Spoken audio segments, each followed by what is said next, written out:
Alors, bonsoir tout le monde. Good evening, everyone. All right, we'll call the meeting to order at 6 o'clock. Roll call. All members of council are present and accounted for. Territorial land acknowledgement.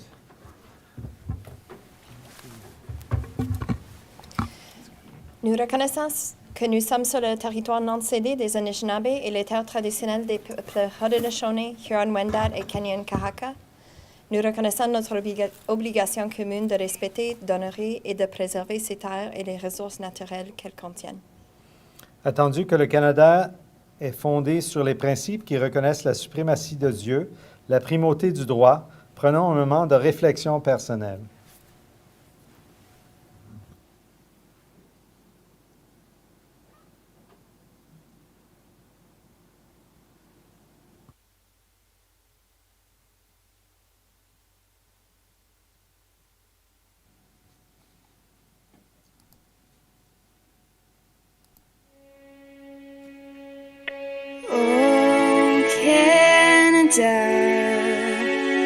Our home and native land, true patriot love in all of us command. Car ton bras s'est porté les paix, il s'est porté la croix. Ton histoire est une épopée des plus brillants exploits. God, keep our land glorious and free. Oh, Canada, we stand on guard for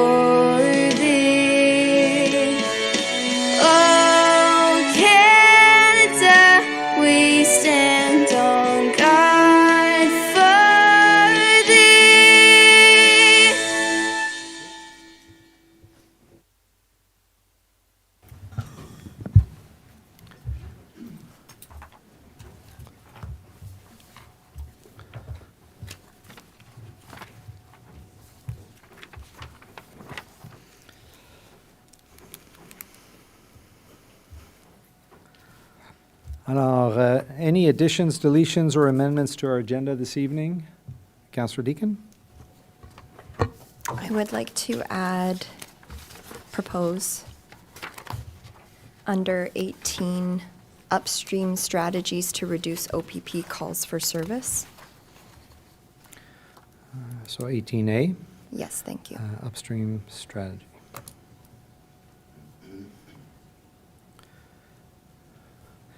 Any other additions or deletions? Anything else? Good. Okay, moving forward. Adoption de l'ordre du jour. Motion d'adopter l'ordre du jour tel que modifié. So this is moved by Councillor Lawrence, seconded by Councillor Deakin. Call for the vote. And that's passed. Thank you very much. Disclosure of pecuniary interest. Seeing, hearing none. Adoption of minutes. Motion to approve the following minutes as presented. So the minutes from regular council meeting November 25th, 2024, and that's moved by Conseiller Lalonde, seconded by Councillor Deakin. Call for the vote. All in favor, passed. Number 8, presentations. We have none. Number 9, delegations. So delegations, we have delegation this evening. So welcome, Doug and Len. First off, before giving you the floor, I wanted to give you a big thanks for all the great work being done in our community by the King Club. Thank you so very much. As residents, we're extremely fortunate to have the King and all the great work that you do. So the floor is yours for the presentation.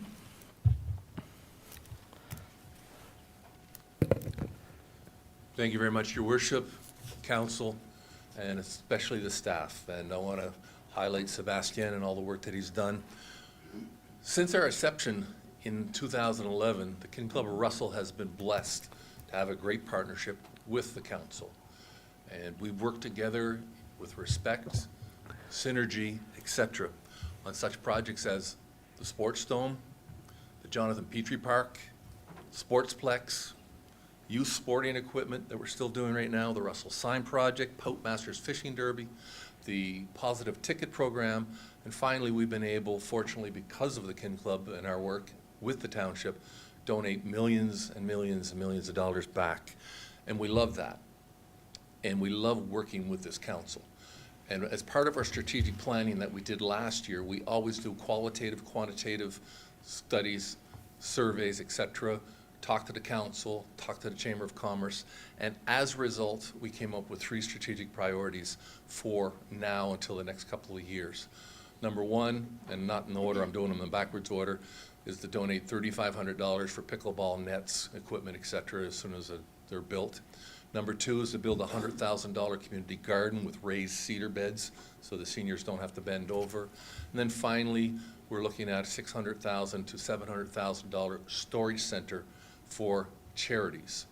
We believe that this community is the greatest place to live in all of Canada, and it's because of the work that you guys do and the staff does, but also because of the generous nature of all of our inhabitants here in Russell Township. We want to help them and be part of a group so that all of their storage equipment for RAPA, for the youth sporting, or sorry, not youth sporting equipment, but the scouting program, they can have a place so their garages aren't full, their basements aren't full, they're not paying for it. We're going to give storage center for free. We want to build this structure as part of the infrastructure program and give it away free to local charities. We've already had most of them set in place. We're looking forward to it. We're also looking forward to further larger infrastructure projects that we'll be talking to you later on with. We've been blessed that Catch the Ace is very, very lucrative. We want to give back. And with that, that is why we're doing what we're doing. I'd like to introduce to you Len Trembley. He's a longtime member of our club and a retired engineer who's leading this project. Len? Welcome, Len. Thank you very much. Thank you, Doug. Yes, our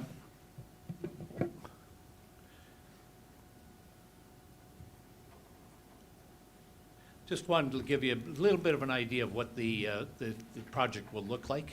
This is not exactly how it will look, but it gives you an idea of the style, the quality of workmanship, et cetera, that will go into it. It will look like a very professional installation.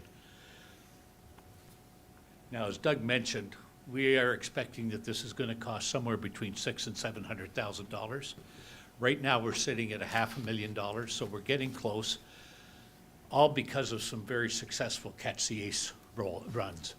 And we fully expect that by next summer, we will have the funds available to finish this project.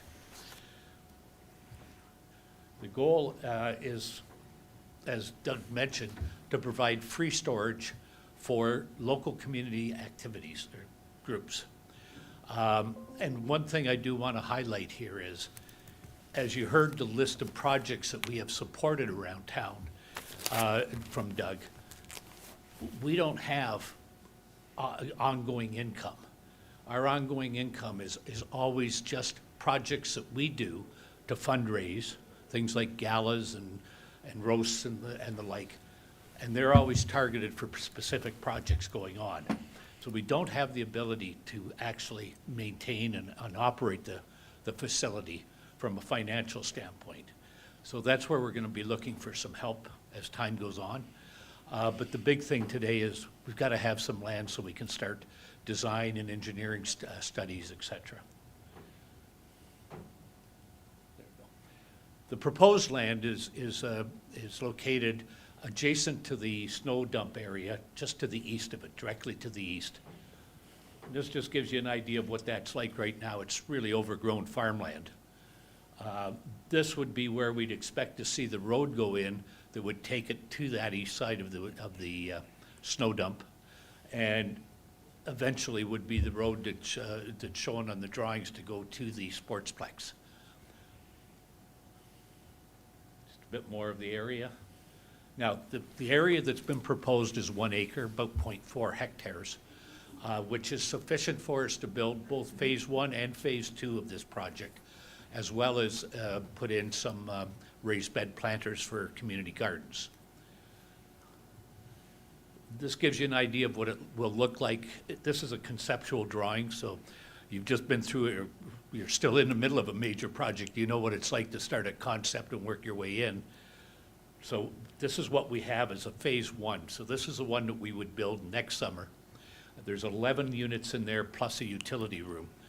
We're in the process right now of confirming who will be moving into those units and what size they need, et cetera.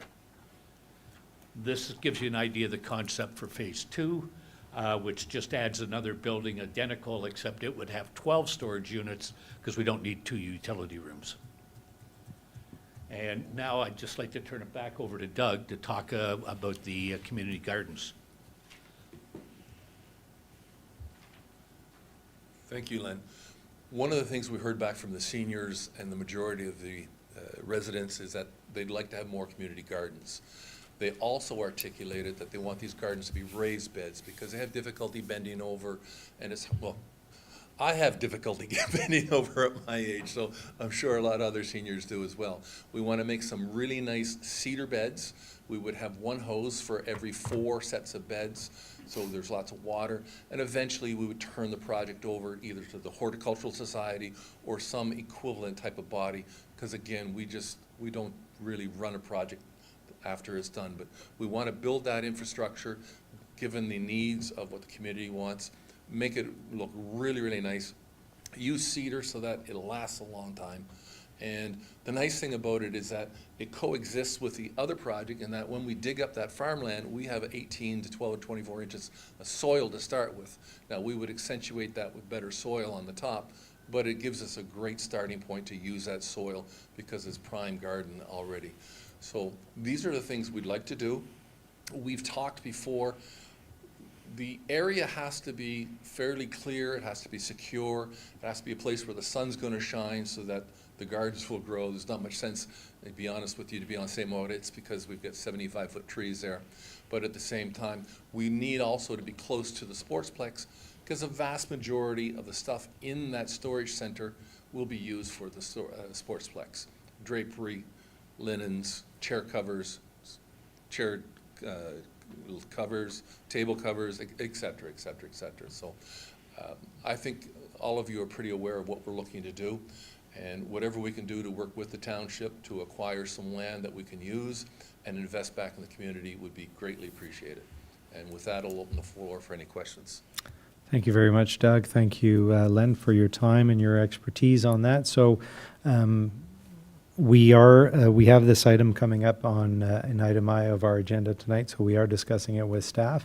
Any questions for members of the Kin Club pertaining to this project? No? A quick question. You mentioned community need. Did you have your? Okay.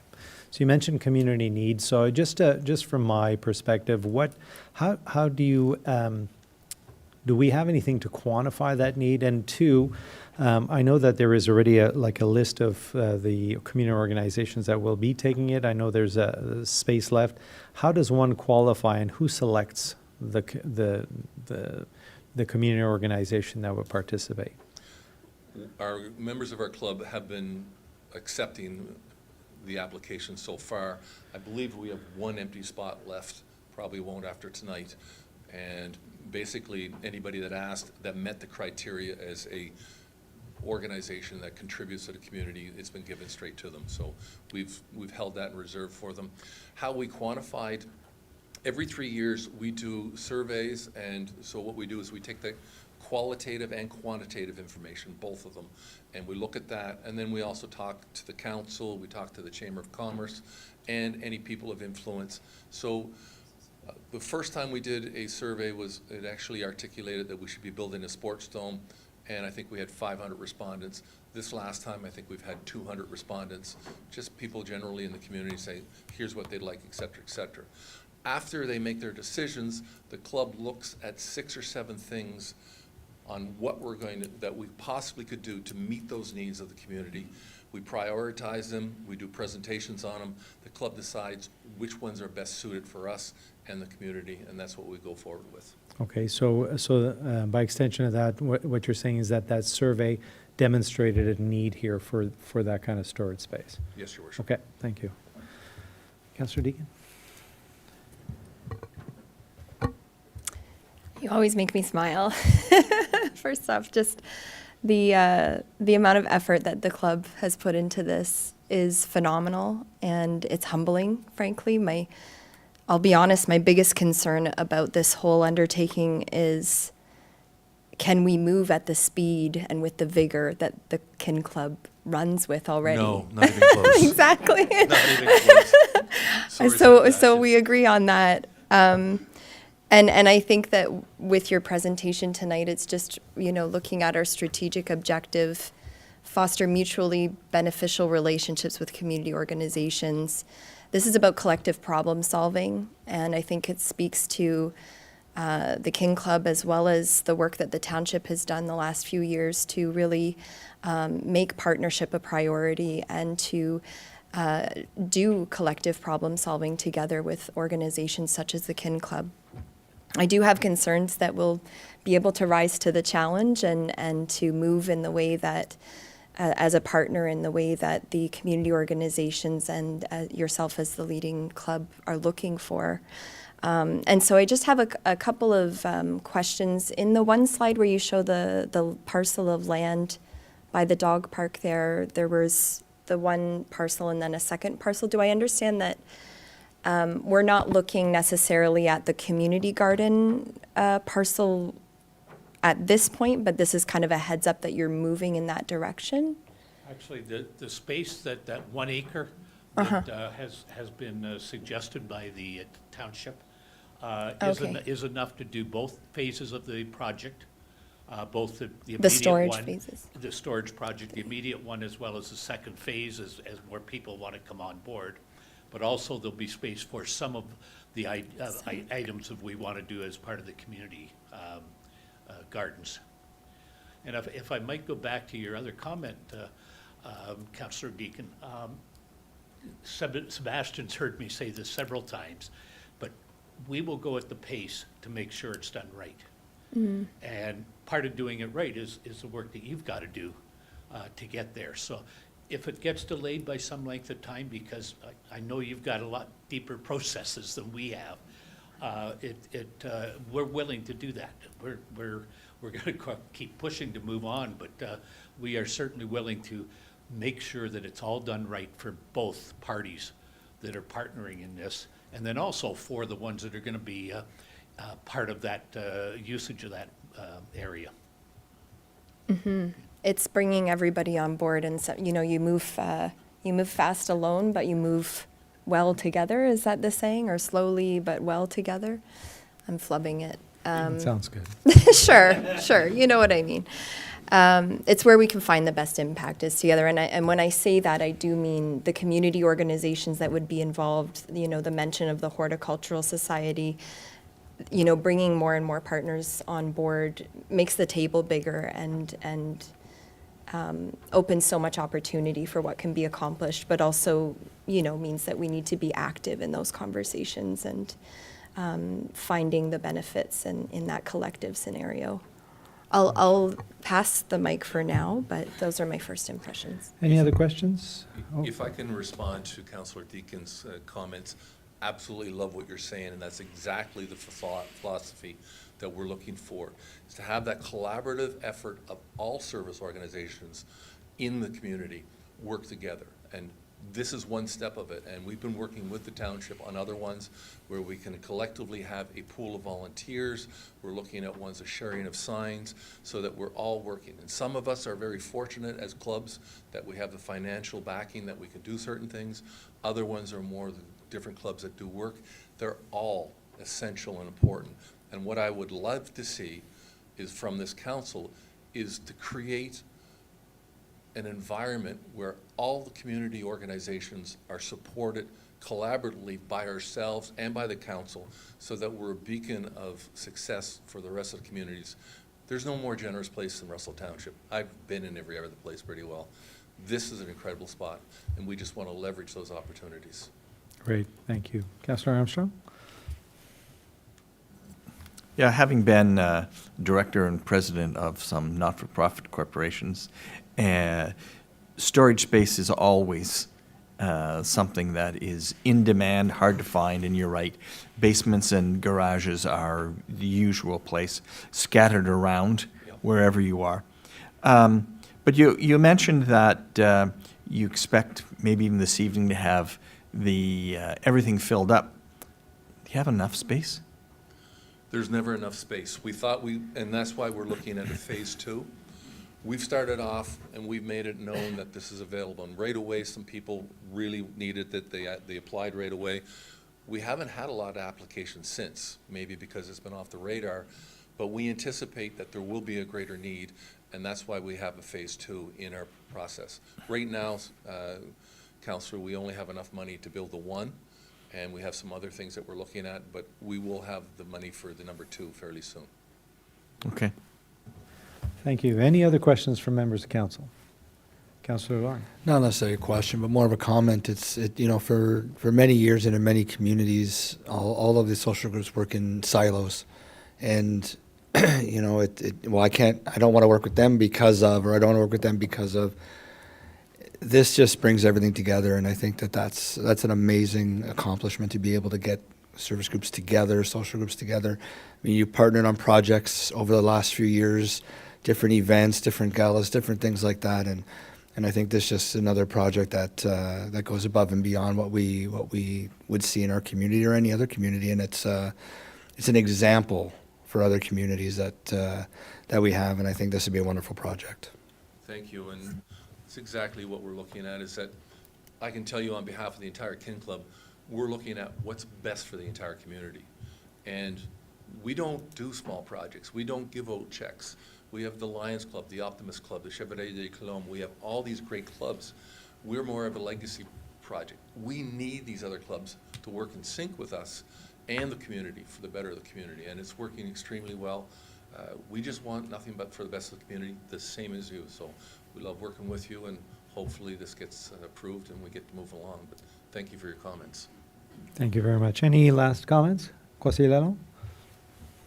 Yeah, thanks very much for that presentation. It's pretty dynamic. It's forward-thinking. I think I don't have any questions for the Kin Club per se right now. I think later in the evening when we look at this together, we'll have to challenge ourselves as a council with administration. I'll have questions for them about, how do we make this work? What should this look like? Should we be sharing land, selling land, participating in it or not, arm's length or directly involved? And if we are, what are the HR components to that? What is that going to mean to staff and the rest of it? What does that mean in dollars?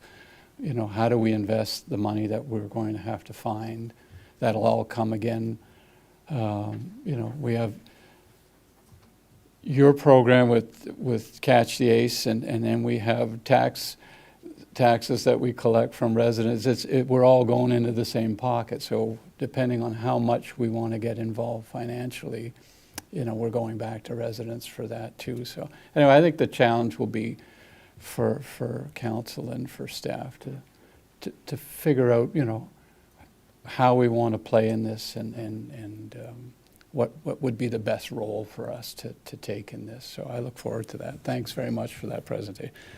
Thank you very much, Councillor, and to echo Len's comments earlier, whatever it takes, we're here to work with you, not against you, and together I think we can make it happen. Awesome. Thank you so much, Doug. And all members of the Kin Club that are here tonight, thank you for coming and supporting that. All right, so that item will get addressed at item I. If you want to hang out and you can see what happens, that will come later in the agenda. All right, moving to item 10. Point par consentement. Motion que tous les documents énumérés sous les points de consentement soient reçus tels que présentés. And this is moved by Councillor Lauren, seconded by Councillor Armstrong. I'll call for the vote. And passed. Thank you. And we move to item 11, reports from departments and council committees. So 11A, appointment of a municipal law enforcement officer. So this is relatively standard. We don't do this all the time, but it's, if I understand correctly, it's a replacement and not a new position. Monsieur Plante, anything to add to that in terms of the process or anything else? No, Mr. Mayor, just to let you know that Chloe was chosen after interviews to replace, as you said, the vacant position left by Officer Arbo when he was hired by the OPP. Okay. So, no, the appointment is necessary for her to perform her duties because she has to be appointed under the Provincial Act to be issuing tickets and to be appointed as a peace officer. Fantastic, thank you. Questions, comments, members of council? I see none. Madame Beaulieu, do you come here with your own free will to take this position on? Okay, good. All right. Well, that's fantastic. Although we won't vote for the bylaw right now, I do have your badge here, and I think it'd be appropriate to have a picture with council if council members allow me to do that. So if you want to step up here, we'll just go. Yeah. Pull that out and suspend the rules of procedure and do the bylaw now. We could do that, certainly. Well, have a seat, Madame Beaulieu. That's a great point. Thank you very much. So first of all, I'd like to suspend the rules of procedure. So I need a motion to suspend. So moved by Councillor Lawrence, seconded by Councillor Armstrong. I'll call for the vote. And so we'll pull this item now, and we'll vote right away on the bylaw piece. So if we can go to item 16. Thank you. 16 bylaws, and we're at bylaw. So bylaw 2024-112. So being a bylaw to appoint a municipal bylaw enforcement officer as authorized under the provisions of the Community Safety and Policing Act 2019, SO 2019, Chapter 1, Schedule 1, Report PIC 2024-2022. And this is reference to 11A, so I need a mover. And that's moved by Councillor Deakin, seconded by Conseiller Lorrain. A call for the vote. And passed. Excellent idea, Conseiller Lorrain. Now it's official, so you can come up and do this officially. So we'll go by the flags here. I'll just do this.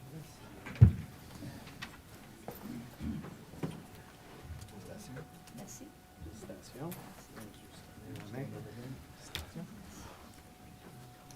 I've always wanted to have one of these.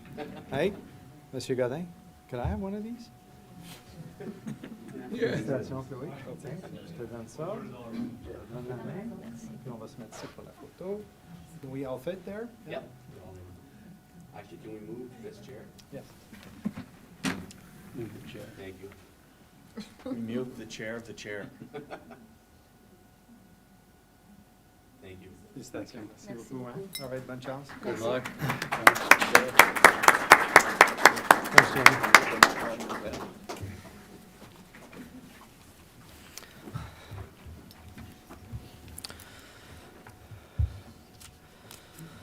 All right.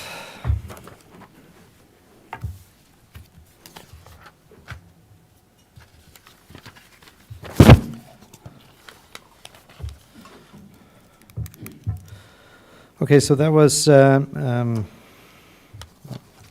seconde, j'arrive, je me rattrape. Okay, merci. Alors, 11B, bylaw to exempt certain lands from part law control, PD 2024.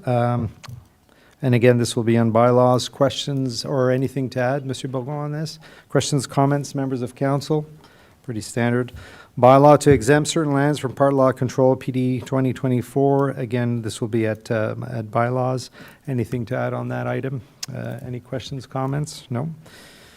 Item D, bylaw to exempt certain lands from part law control, again, PD 2024. And this is PLC TL 968-974 Cologne Street in Embrun.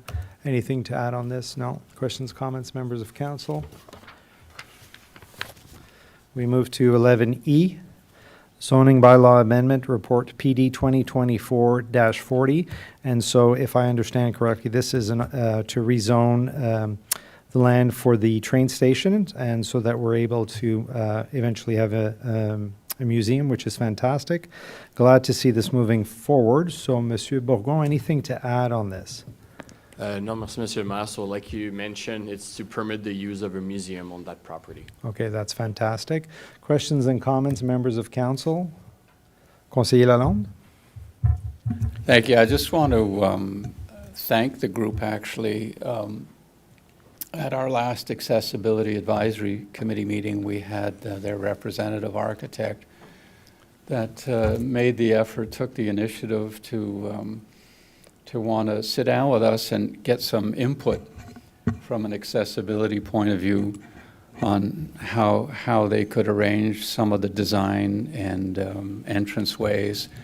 So we very much appreciated that, and there was a lot of discussion and some very good ideas and suggestions that came out. So I want to thank the group for having taken the initiative to want to consult with the Accessibility Advisory Committee. It just shows that they've done their homework well, and we appreciated being involved. Thanks. Any other questions or comments, members of council? I'm just going to say, félicitations au groupe aussi, parce que je pense que c'est il y a 3 années qu'on était en train de discuter de disposition of the asset, et puis c'est ce que ça prenait, c'est un groupe de résidents de prendre ça en main, puis c'est ça qu'on voulait, on voulait voir ce genre d'action-là, puis vous l'avez fait, vous avez fait du beau travail. Je sais qu'on a reçu maintenant des octrois, puis ça s'en va de l'avant, puis ça c'est grâce à vous, votre travail. Et je pense on attend, d'ici la fin décembre, on doit avoir Monsieur Dagenet, le plan, comment ça s'appelle? Building... Oui, c'est ça. On a appliqué pour les building permits la semaine dernière. OK. Fait qu'on espère d'avoir des nouvelles là, dans les prochaines semaines là, pour qu'on puisse aller de l'avant avec le projet. Fantastique. Si je comprends bien, je pense qu'un des octrois est attaché à avoir ça de finaliser d'ici la fin de l'année. Fait que je pense qu'on est en bonne main pour avoir ça fait. Pas de problème, oui. C'est ça. OK, formidable. Fantastique. Bien, félicitations au groupe. On continue de vous suivre et puis de vous supporter où ce qu'on peut. Merci beaucoup. OK. Moving to item F, authorization to execute a subdivision agreement, report PD 2024-42. Monsieur Bourgon, anything to add to that? Ça fait partie du processus là, d'application d'une subdivision. Donc, le terrain affecté a déjà reçu l'autorisation d'aller de l'avant avec la construction des rues et des services. Donc, ceci est la prochaine étape là, pour permettre aux développeurs d'appliquer pour les permis de construction, pouvoir continuer avec le développement du terrain. Fantastique. Question, commentaire, membre du conseil. Councillor Armstrong? Yeah, just a couple of questions on the actual... Merci. Couple of questions on the actual site plan, if you want to bring that up so that everybody can see it.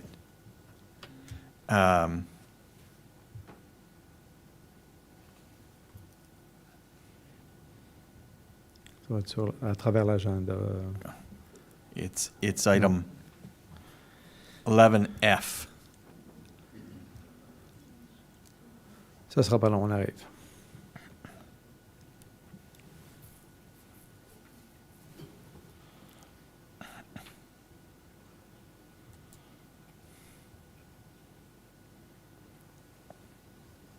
Okay, yes, that's it. The lands immediately to the east of the area that's indicated for housing, what is that intended to be used for? Is that in the flood zone for the creek or whatever? Monsieur Bourgon? Merci, Monsieur Maire. So most of it is our stormwater management pond. Okay. Some portion, it's within the floodplain, and the remaining with land being transferred to the municipality. Okay, Follow up. that's fine, thanks. That's good. Any other questions, members of council? Seeing none? All right. Moving to item G, temporary borrowing bylaw report CSASFS 2024-24. This is an annual update of an existing bylaw. Monsieur Dagenet, anything to add? Non, j'ai rien ajouté. OK. Moi, j'ai juste une petite question. Au niveau du borrowing, sur notre cash flow, est-ce que, c'est juste un petit peu par rapport, est-ce que la grève de la Poste a un impact possible? Are we at risk at all any more than usual in terms of cash flow, in terms of sending out invoices and collecting invoices as we go along? Est-ce que c'est, je veux dire, ça va s'en occuper, mais est-ce que c'est quelque chose que vous regardez dans le département? Disons que la prochaine facturation va arriver à fin janvier, puis c'est pour les utilités. Fait présentement, on se dit qu'on avait du temps là, pour réagir si jamais la grève est encore Là, ouais, active. OK. Fait que c'est ça. Présentement, c'est pas un... C'est pas un risque en ce moment. Non, ça ne cause pas un risque. Alors, est-ce qu'on a dans nos plans, par contre, qu'à une certaine date, on va commencer à regarder des alternatives ou comment on va gérer la situation? C'est déjà enclenché, ça, ce programme-là? Ou? Ouais, on s'est déjà dit qu'en début janvier, il va falloir OK. commencer à y penser sérieusement. OK, formidable.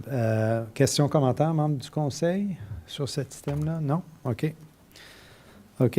Numéro H, Year-End Transfers and Potential Surplus Allocations, Report CSAS FS 2024-25. Love to hear the word surplus, potential, not so much, but Monsieur Dagenet, anything to add on that? Oui. Donc, bonsoir, chers membres du Conseil. We are presenting this report tonight to outline our recommendation for how to allocate any potential surplus at the end of 24. Additionally, we aim to transfer certain savings from the 24 budget into the 25 to finalize specific project and other initiative. Before you ask me, at this time, I'm not in a position to inform Council whether we anticipate a surplus or a deficit for No magic 24. ball? C'est pas une boule magique pour nous le dire? Non. OK, merci. Moi, j'ai quelques questions, mais je vais la passer au conseiller avant. Questions, commentaires, membres du Conseil? Non? OK. Ma question était sur, au niveau du surplus, la logique, au niveau des élections, la réserve des élections, pas de problème. J'avais une question sur la réserve pour the insurance deductible. Je pense qu'on demande d'avoir 100 000 de côté pour 2 déductibles, c'est ça? Est-ce que c'est la logique d'avoir ça? Est-ce qu'on a par expérience des années où est-ce qu'on a utilisé comme 100 000 $ de déductibles? Bien, pour l'année 2025, on a reçu l'estimé pour nos assurances était revenu plus haut qu'on anticipait. Fait que pour pouvoir la baisser, on avait décidé d'augmenter notre déductible à 50 000. Donc, présentement, là, on a un 56, entre 50 et 60 000 dans notre réserve.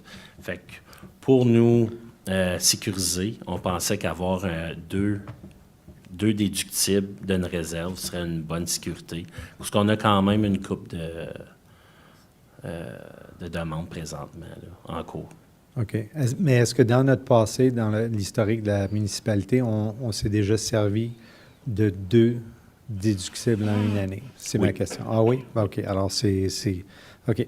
C'est pas un surplus, là. C'est juste être prudent. C'est ça. OK. Merci. C'est apprécié. Councillor Deakin? Just to confirm as well, I think that was discussed during the budget sessions, that was council's will during the budget. Is that correct? Well, but that's where the deductible went up. Well, during budget session, we wanted to put the savings in that reserve, but that was taken off the table. So now, if we have a surplus, we would like to Merci. Put it back in, yeah. do this. Yeah. OK. Merci. Any other questions, members of council? No? OK, c'est beau. Alors, on s'en va à item I. Kin Club Russell Community Storage Building Report CSAS-FS 2024-2026. Before I ask my questions, can you just confirm what we're looking to accomplish with this item here? So if I understand correctly, are we just looking to approve a location at this stage? Because there's no details of what a contract would look like, what the requirements are for Township versus the Kin Club and so on. So is that all we're asked to do here, is to support a certain location? Yeah, mainly, yes, but we still added in the report what we're proposing, but for sure, when we'll have a direction on which land to offer them, we'll sit back down. We'll need to to make a contract of sales, and then we'll come back to the council in a couple of months, and we'll be able to explain you the finalized deal. So who's responsible of what, and who's, after the building is built, who's going to be responsible to operate it. Okay. But we're still, if you read the report, we still we had many discussion, and there's a lot of aspects that are already clear for us who's responsible of what. Yeah, but it's not in a contractual format, is my point. No. So before that ever happens, that would come to council again. Yes. Okay, parfait. So my other question, in terms of the report, before I pass it on to council, it states that option 4, the cons on option 4, would impact the snow hill and the ball diamonds. And so if I look at the plan, I don't see how option 4 does that. You're smiling? You were expecting this, or? It's a good question. That site plan is not approved, okay, and it was done a couple of years back.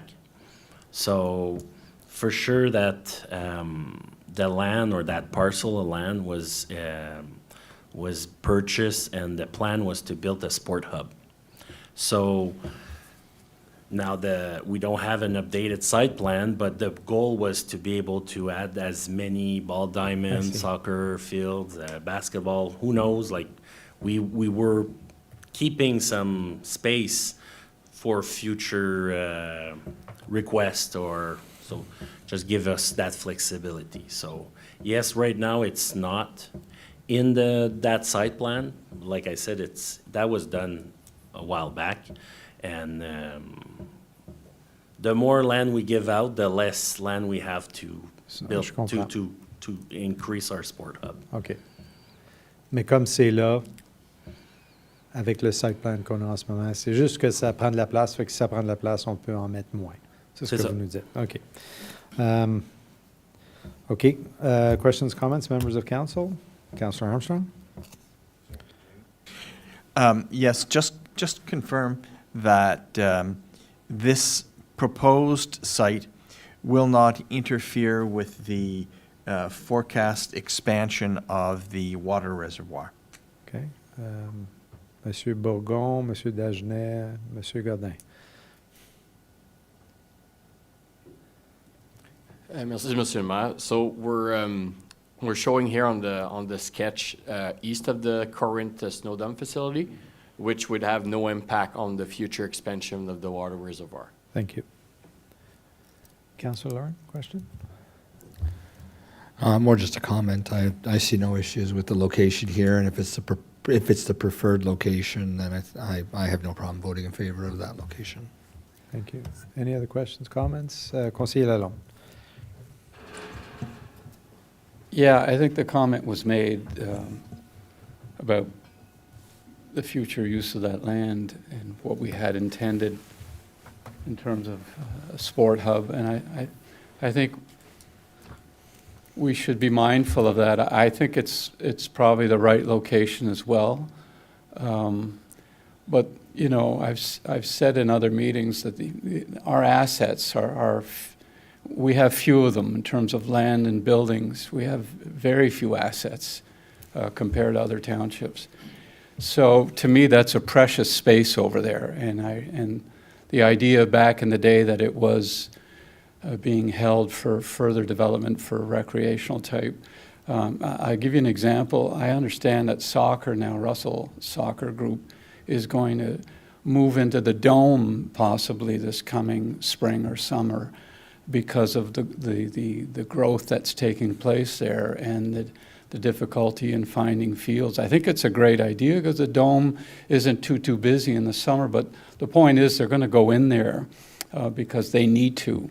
And we don't have any soccer out there in the drawings or in the idea stage. I don't see anything there, but you know, imagine to get a few more fields, where would we put them if we needed them? Where would we go find the space for them if we needed them?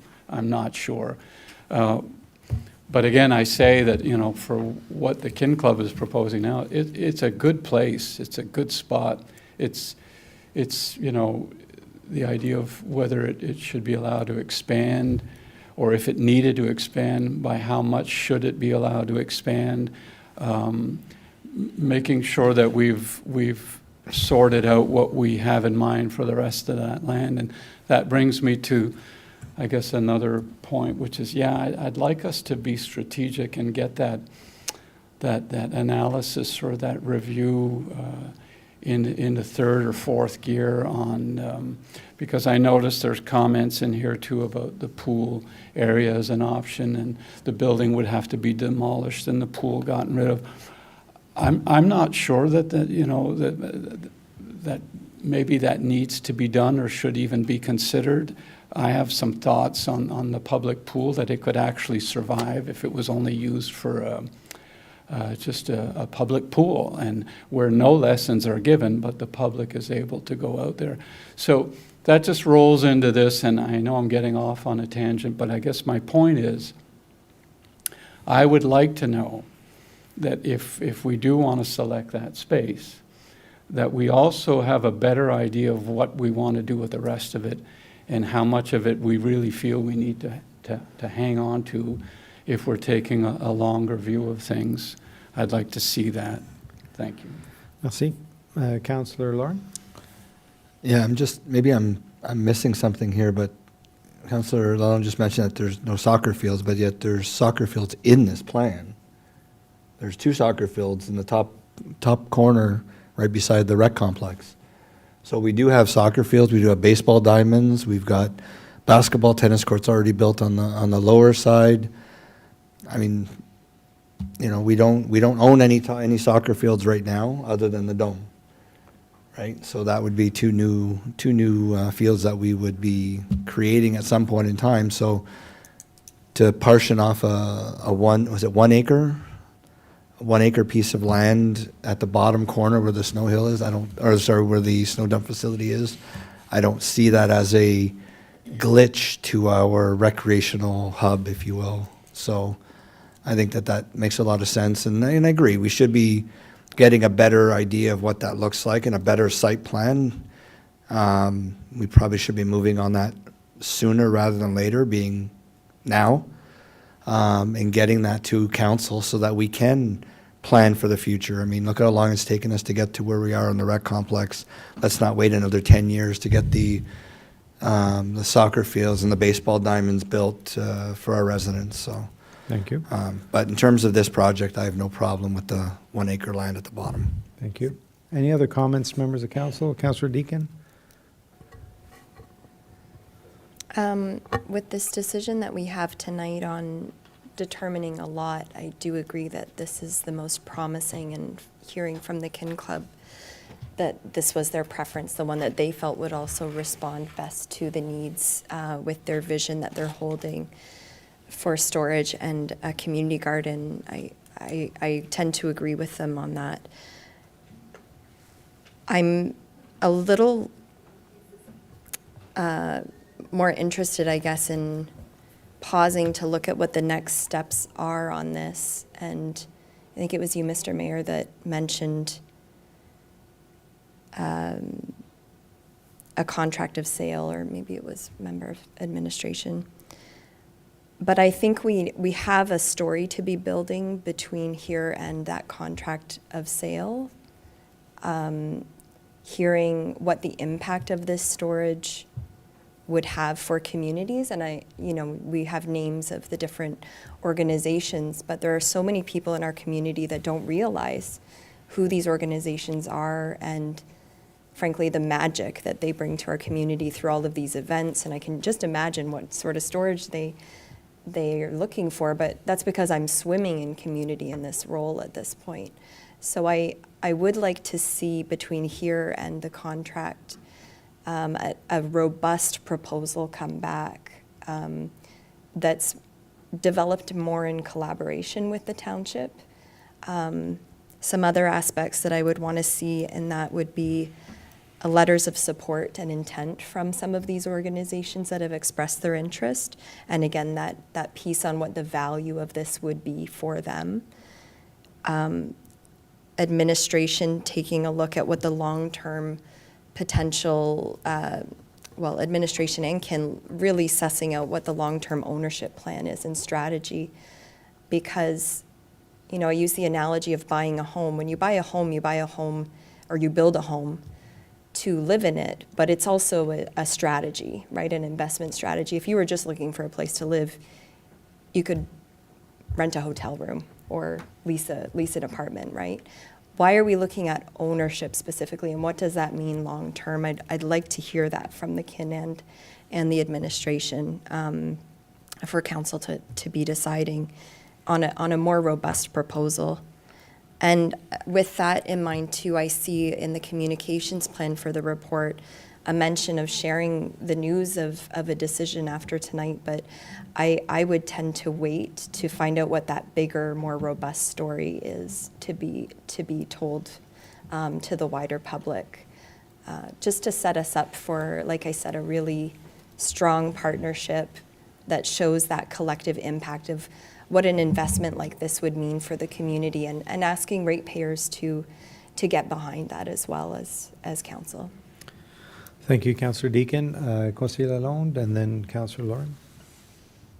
Yeah, I support Councillor Deakin's thoughts on this. I mean, this is what I was saying earlier, that there's a suggestion of maybe being partners in supervision or responsibility to maintain over time. It was mentioned, that they couldn't be there all the time, and that there would need to be some involvement on the part of Township. So I mean, there's a part of it that says, well, it'd be nice if we could just sell them the property and maybe participate in the road work. But I guess the question is, do we want to be in the warehousing business? Is that a vision that we have for staff, or an idea, maybe not a vision, but an idea, or a place we want to go to next? I'm not sure. We have other user groups that make arrangements for storage at the facilities near the soccer fields where they are. I'm interested or wondering about minor hockey and storage of any equipment that they need to have either through the summer or not at all. I think the letters of intent would help us to understand who the clientele is there. But primarily, because it looks like it might be a shared jurisdiction with regards to supervision, maintenance, and upkeep. I'd like to hear back from staff that, yes, this is something we could do. This is something we'd be good at. Would there be any cost recovery in that? I think there's a plan to go along with this, and that kind of detail is what I'd like to see at some point. Okay. Merci, Conseiller Lalonde. Councillor Lauren? So my understanding of this is the reason they're coming to purchase instead of lease for $1, like we have with the library in Russell, where we lease the property for 50 years for $1 a year to the school board. A similar project doesn't work because of the applications with the Lottery Commission, and they have to own a property to be able to build on the property and build a project. And my understanding as well is they would be looking at a giving back component of the project. So they build it, they own the land, they build it, and then they give it back to the township. So we bought a parcel of land, 1 acre, if I'm not mistaken, that location, how much did we buy that acre of land for? Well, that whole area was about 600 grand, and there's about 40 acres, so it's about 15,000 an acre. So for $15,000 is what we would be looking to give up in the transaction at the forefront, and then potentially taking on an asset that then increases that value of that property. It's a $700,000 asset to the municipality for an investment of $15,000. and we would give them that land at a dollar. I mean, I don't see the downside of that. They've got 11 to 12 community groups already requesting storage facility.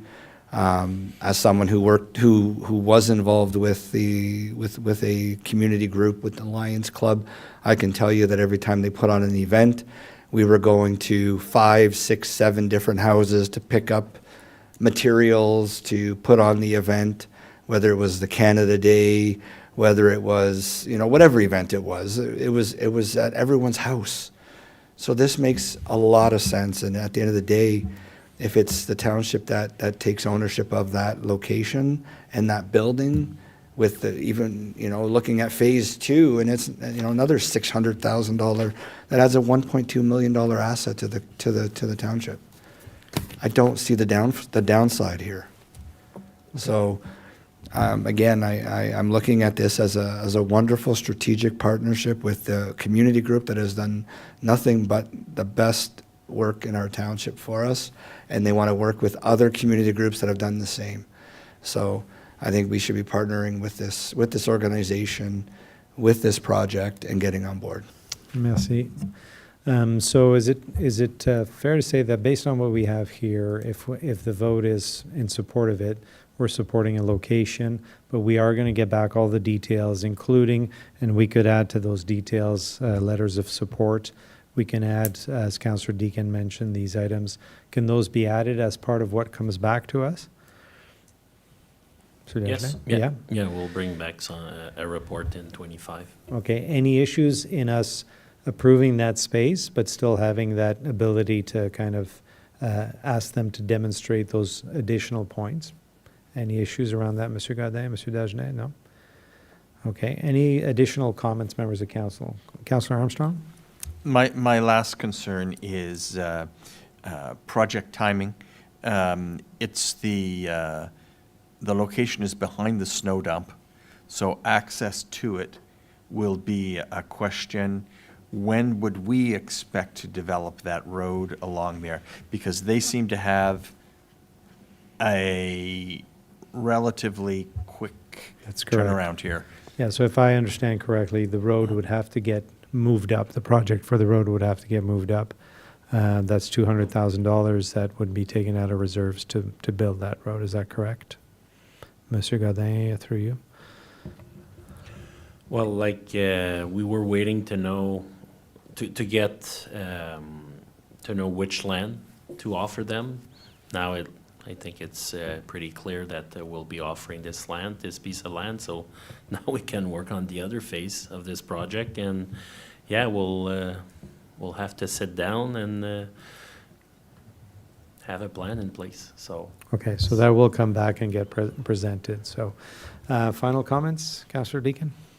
I appreciate all of the discussion and the additional perspective from the administration. And just to clarify, the way that this is coming together is partnership. It's not giving a green light to a community organization that is exceptional. The community organization is coming to us and saying, be part of this with us.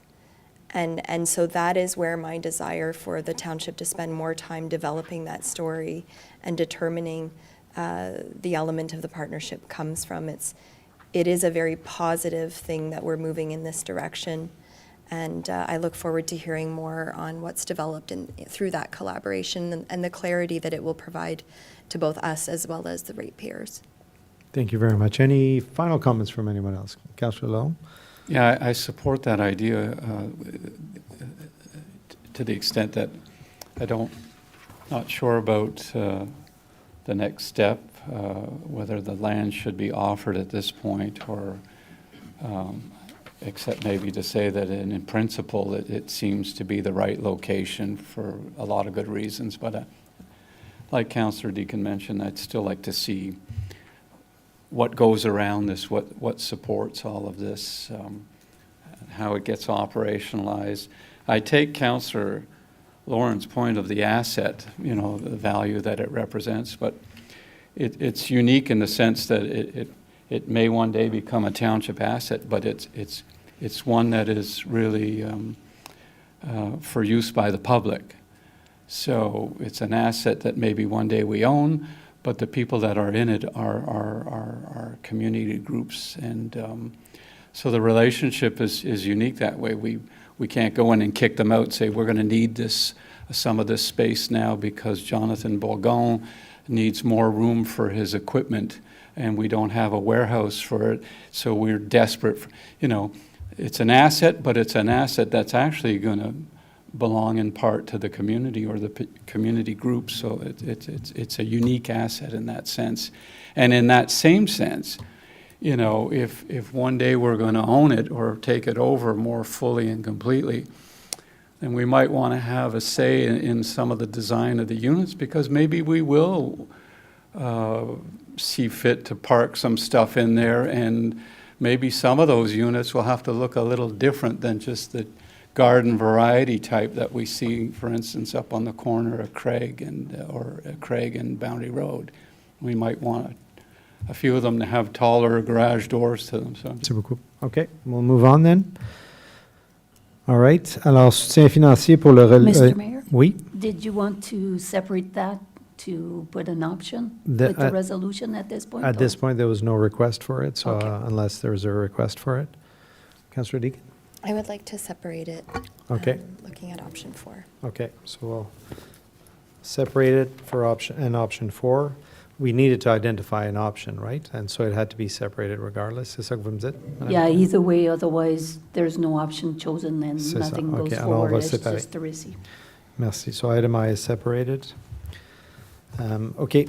Alors, je reviens à l'item J.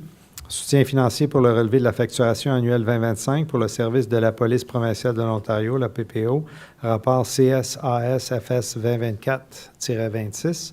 So first of all, this is great news. Before I pass it on to Monsieur Dagenet, I want to publicly thank our MPP, Stéphane Sarrazin, for his efforts in representing our concerns regarding this unexpected increase in OPP operational costs. So MPP Sarrazin not only advocated for us and all the municipalities within his riding, and he heard from all the mayors in the United Counties on this. We were all very vocal about that. So he heard us out and represented us well. But not only did he do that, last week when we were at Queen's Park, he was able to get us a meeting with Minister Kersner, who's the Solicitor General, to discuss policing and their associated costs for municipalities like ours. So I think that was going above and beyond, so we're very happy to do that. I'm thrilled to see this support materialize. So this $397,000 roughly represents about 80% relief of the increase that was passed on to us. Monsieur Dagenet, the admin team, is proposing either to reserving all of these funds or part of them, giving some relief to our residents. In addressing council, I would like to ask that Monsieur Dagenet, if you can explain the logic behind the two recommendations and why we're not just going to give it all back. Je vous passe la parole.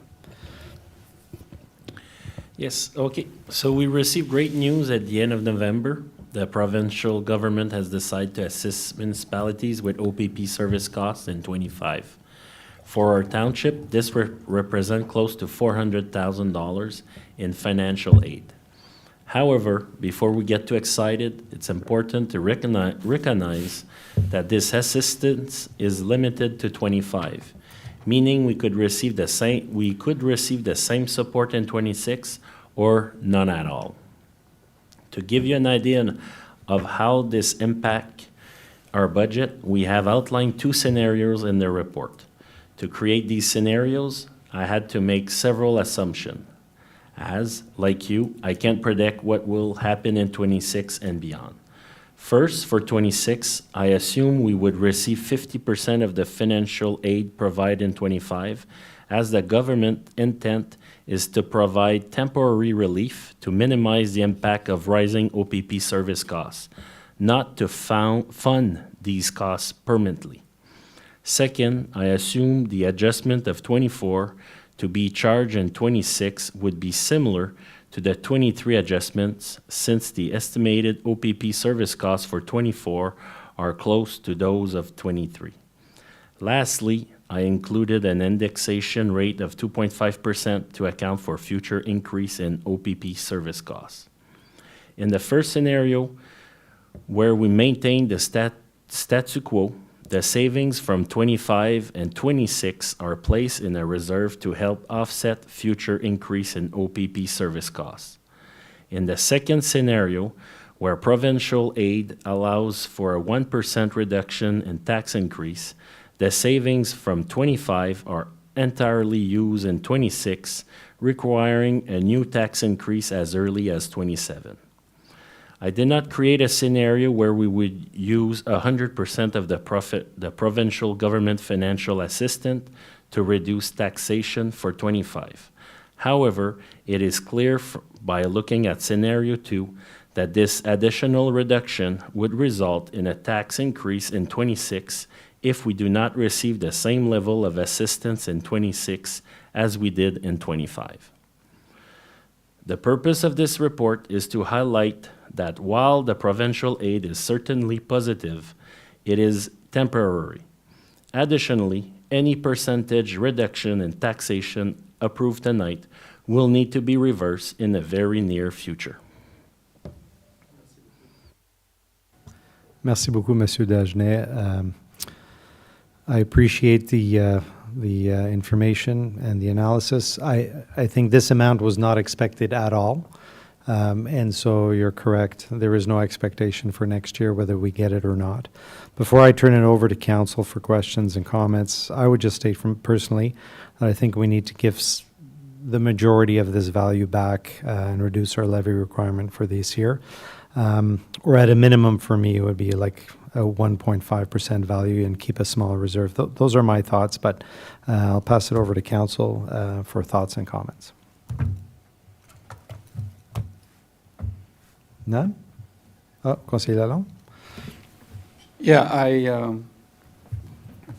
I support the idea of giving a fair portion of it back to residents. That we got clobbered with this increase when we were struggling, trying to figure out how we could find money elsewhere in the budget, and it had entirely to do with the increase coming to us from police. So, and I get the idea of socking away some of it for a rainy day. Let's call it a rainy day.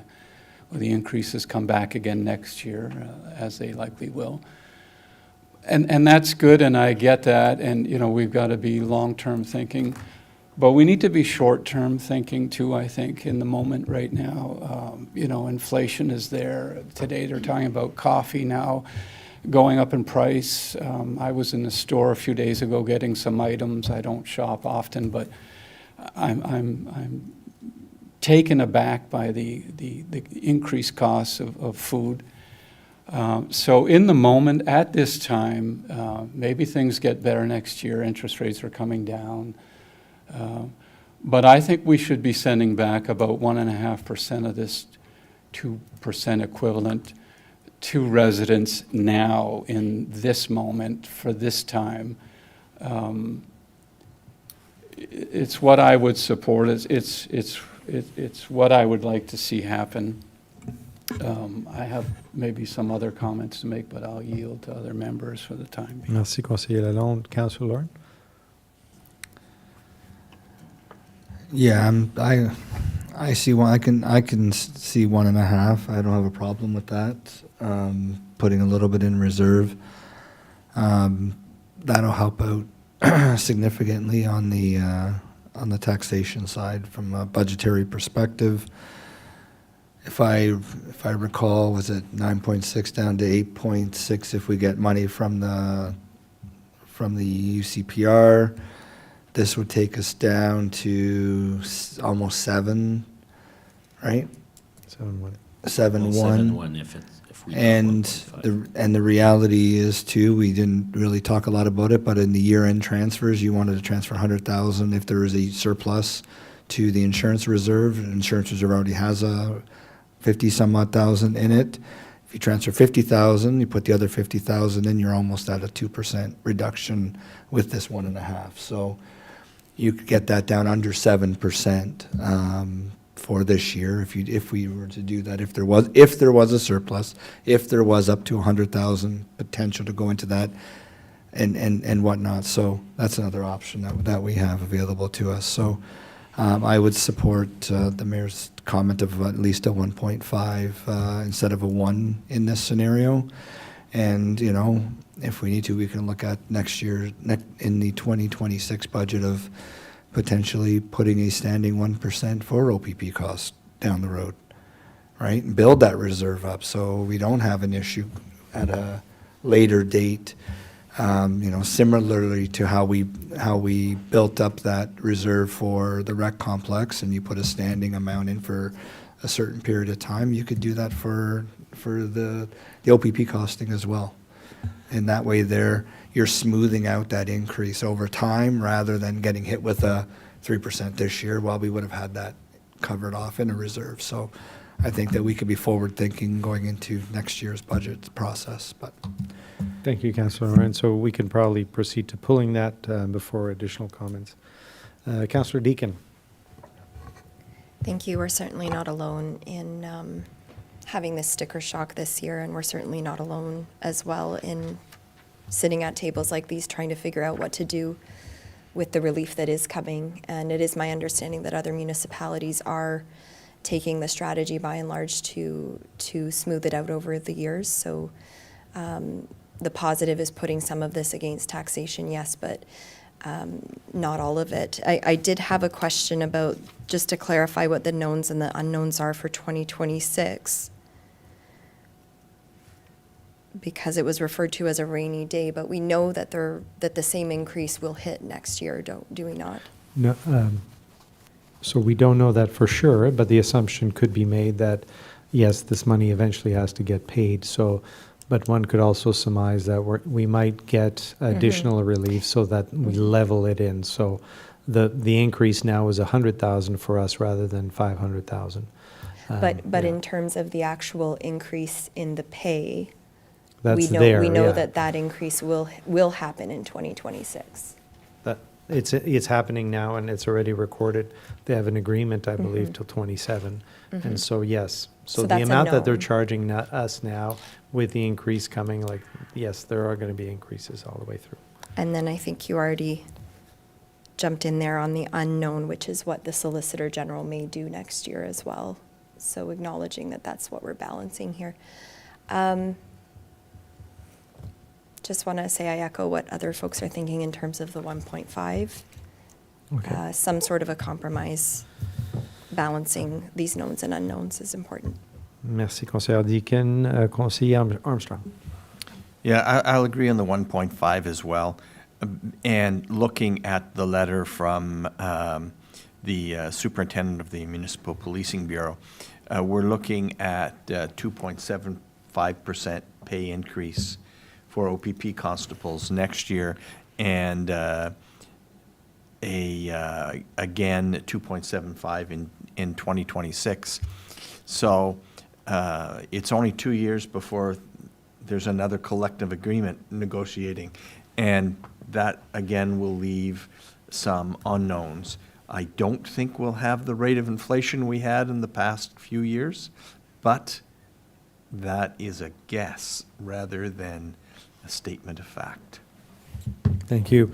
And let's all remember, too, that those increases are expected, and those are, and certainly from an operational perspective, we do expect inflationary increases every year. And so the difference this year was that it was a 29% increase as opposed to a 4 or 5% increase. And so if next year we get support in still leveling this 29%, because that's a reality that they are increased in operations, the next increases should be more moderate, so I think anyways, we're pulling this item. I think we have kind of a general consensus on where we want to go. So any last comments on this item? Thank you. Okay, so that item is pulled. Madame Camille-Laflamme, c'est beau. OK, on va à l'item K. Alors, contract for the bridge replacement report ISPW 2024-24. Monsieur Bourgon. Merci, Monsieur le Maire. So I would simply say that it's a good timing for a tender, 9 submission. That's really good. You can tell that the industry wants more work for next summer, so we're happy with the result and with the reference for that company. Alors, M. Bourgon, la différence se retourne dans la réserve, c'est ça? Parce qu'on avait budgété 1 million, puis alors il y a un 400 000 qui retourne dans la réserve. Exactement. OK. C'est sûr qu'il y a une portion de frais administratifs pour supervision lors de la construction.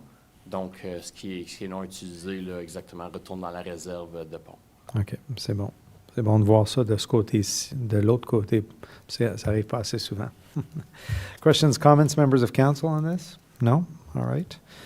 Moving to item I, Water Reservoir Expansion Report ISWAT 2024-02.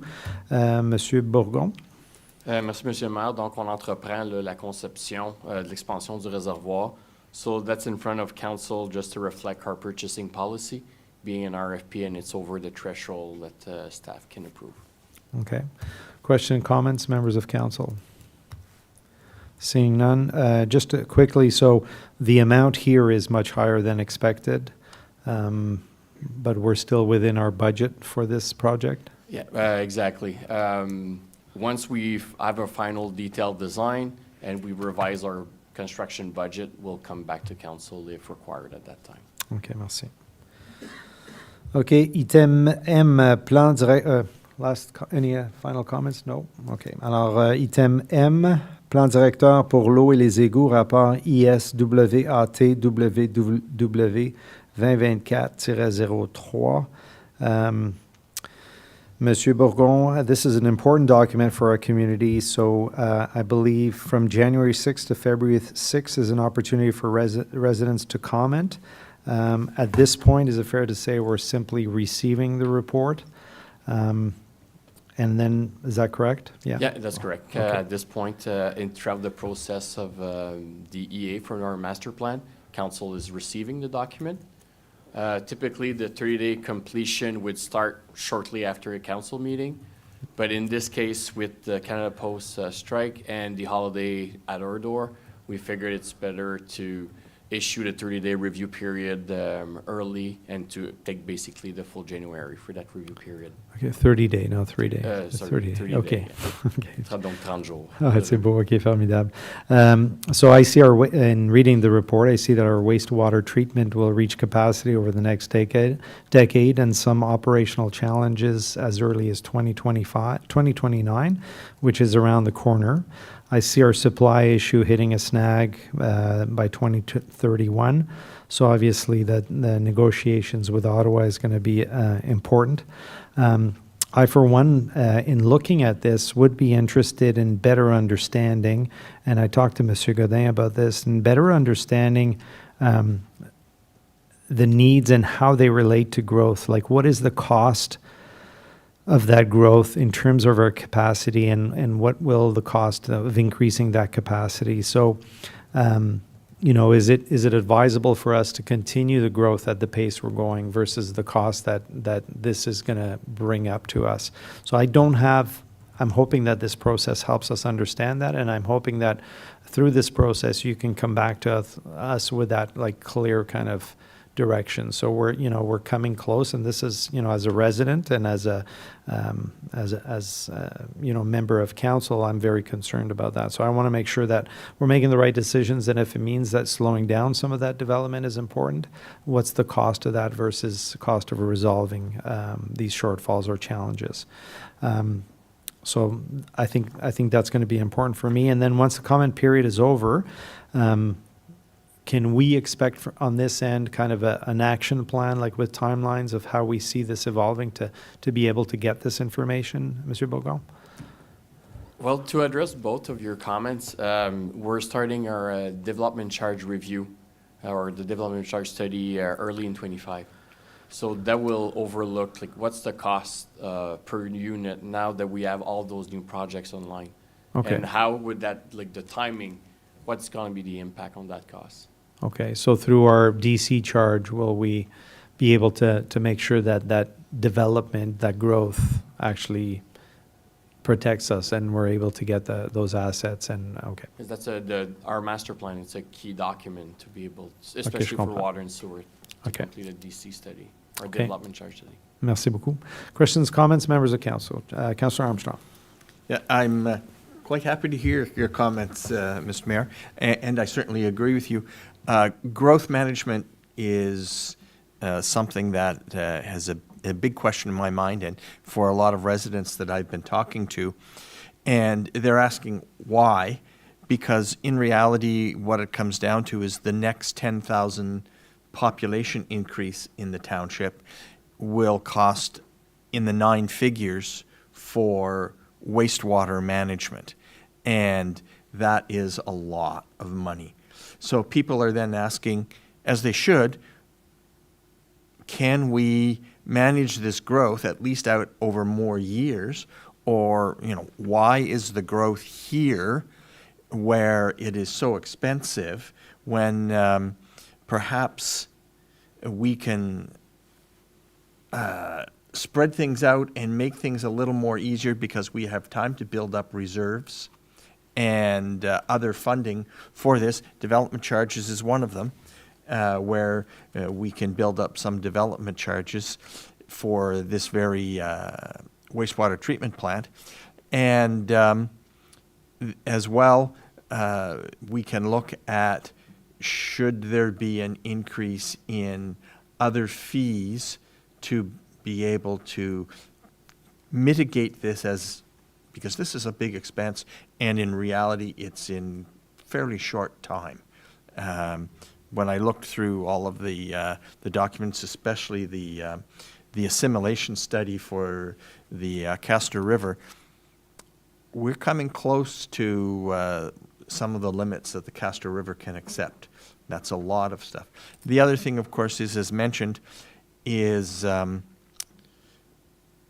if we bring Nation Township with Limage online, it will, of course, increase the size of the wastewater treatment plant, but on a per capita basis, it could significantly reduce some of our costs in the future. And that's something that we'll have to have a look at. If Nation Township wishes to come online, that's another question, but that's something for future negotiations. Merci beaucoup, Conseiller Armstrong. Councillor Lorne? Just 2 thoughts. First one, Nation Township joining us, didn't they just build their water supply with Rockland? Yeah, the supply, we're talking about wastewater. Wastewater, Which sorry, will- okay. That will increase as well. Yeah, okay. The second thought on that was, in terms of growth, the other thing that we would have to be considering is the water project itself and that growth plan, and whether or not if by slowing down the growth pattern over the next, let's just say 10 years as an example, the water project having started in 2009, 30-year build out 2039, and it had projections of growth patterns in there to repay the debt that was put on that. We just need to make sure, I know we had a very large growth over and above what we had anticipated for a short period of time. Now smoothing that out, we just need to make sure that we're not going to slow that down to the point where we now put that on existing residents by increasing those costs. And we've seen this year alone, we've seen a $50 increase to both water and sewer capacities for our residents.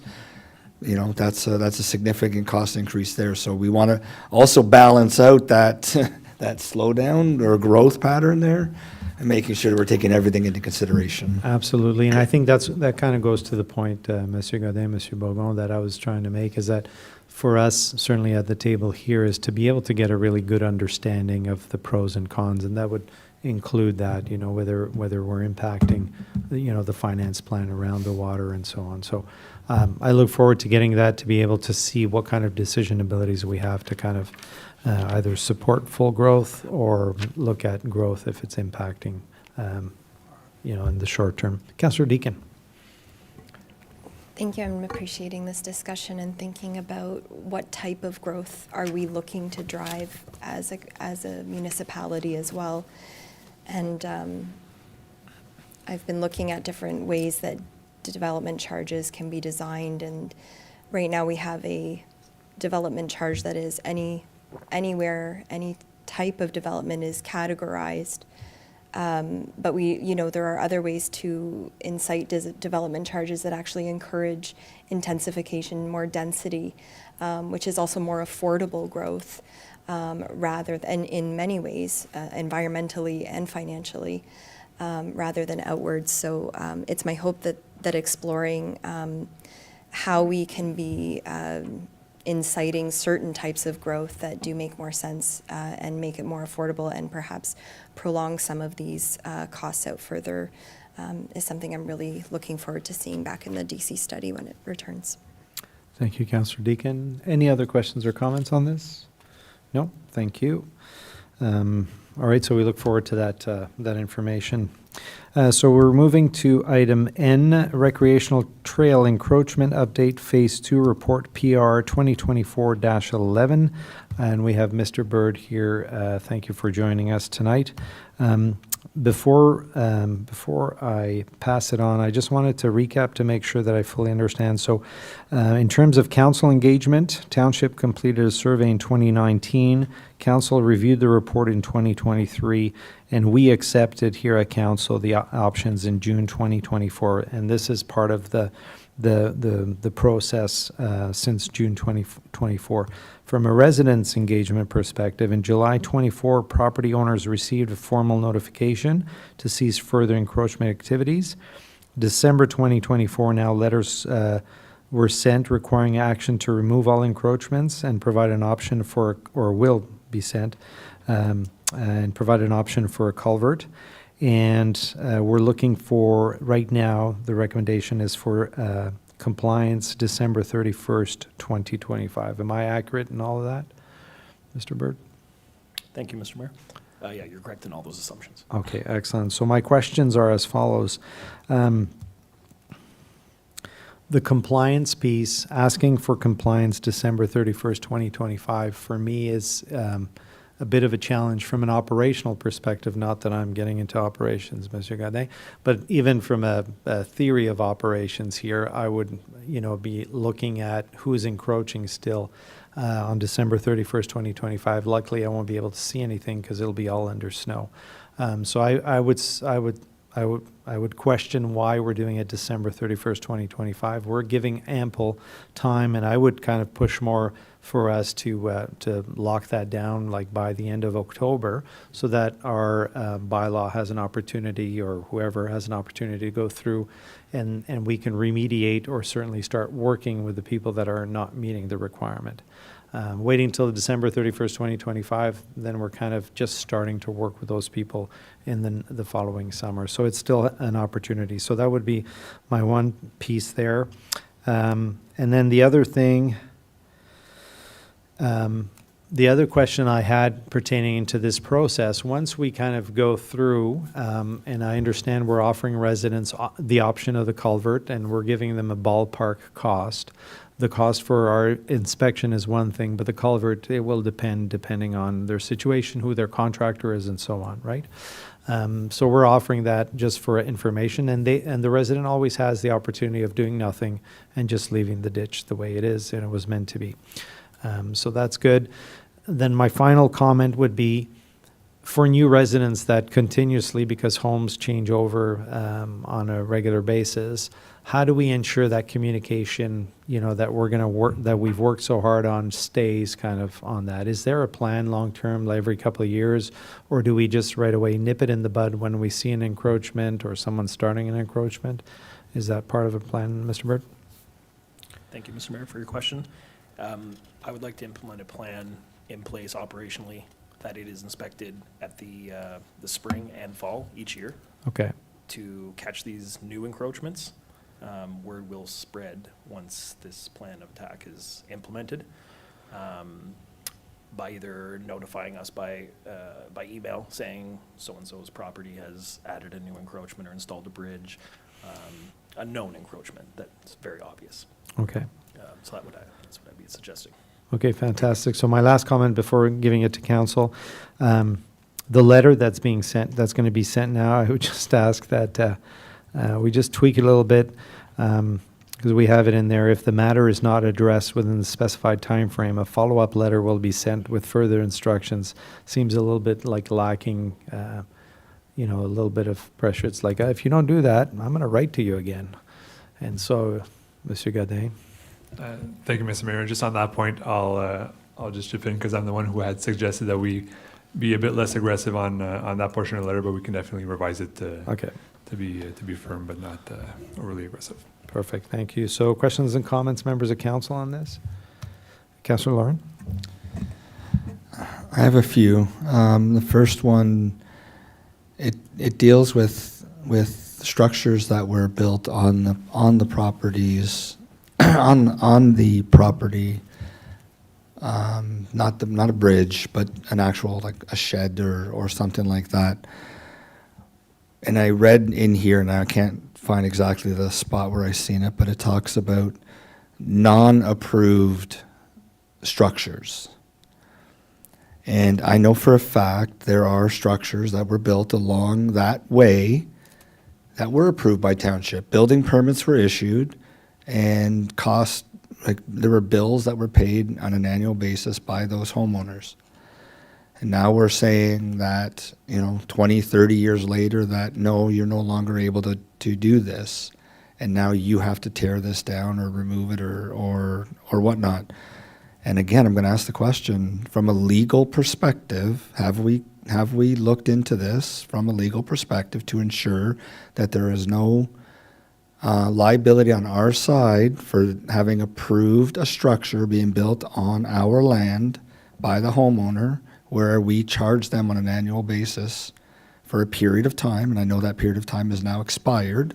We haven't charged them for however long, but I'm just worried about legal recourse to the township for that piece. That's my first question. Thank you, Mr. Bird. Upon looking at this encroachment report many times over, we had circulated the current agreements that we found in the vault that were established and paid in a year-to-year basis at one point, but that process had since not been followed up with from years past, and it kind of went by the wayside. Legal had taken a look at the current agreements that were in place that we have found, and they deemed them to be no longer void, or no longer valid, thank you, from their perspective of how they interpreted those agreements. So legal is telling us there is no risk on our side at this stage. Correct, in the agreements that they had seen. Okay, how many properties are we talking about here? There was about 98 in the survey from 2019, 98 properties total, but they don't all have a bridge or a fence necessarily. They're all different encroachments. It's all known encroachments that have been that's known on our property. Yeah, so I just want to clarify, what I'm looking for is the number that actually had documentation. I don't have that number in front of me right this A second. handful or? Yes, it's not a large number from what I saw. We went line by line, property by property to see ones that we found agreements for. So it's small numbers in that regard. Yeah, I'd be interested to know how many out of those 98, but, okay, second question. Yeah, Councillor? next question refers to the bridges and the structures, as well as some of these properties might have been transferred, sold multiple times with that encroachment there to begin with. So do we have the right to charge the third, fourth, fifth owner who never built that encroachment on that property for something that a previous homeowner built? For the removal of either the structure or the bridge. Mr. Bird? Thank you for your question. That question had not been circulated to legal in that regard, so I could come back at that point and ask those pertinent questions that you had brought up, if that would be an issue. I understand it's it's not necessarily their, they didn't do it intentionally, they didn't install it, but it is a known encroachment that we have seen that poses liability concerns to the municipality. And some of these things that were installed, such as a bridge by 3 homeowners previous, are completely not safe. Some are in Yeah. good shape, I but don't think the issue is whether they're safe or not safe. I think the issue is whether that current owner is liable and responsible for the removal. Monsieur Bourgon? I know it's a little bit different context, but if I apply that to the logic for road culverts leading to a house, so your original culvert would have been installed 40 years ago, the house been sold 10 times, the 10th owner will have to replace it. So it's gonna be on, I know they're still using the access. Yeah, but it no, would be- I think at this what point, Councillor... It would be the same, we would apply the same logic. Je comprends, but I think and correct me if I'm wrong, Councillor Laurent, what Councillor Laurent was alluding to is if I want to just get rid of it, you're going to charge me to remove it because it's not mine. I don't care. It's not my property. I don't want to remove it. And so we're not talking about replacing it. I get the replacement piece. A resident would be more likely to. But if I'm just saying, look, this is not my property, it's not my culvert, I never put it in there, I ain't paying anything to get rid of it, I'm not gonna work a Saturday to get rid of it. We would, let's say if someone does a front yard culvert, we would apply that, we would ask the homeowner to charge it ultimately, to charge them ultimately, so.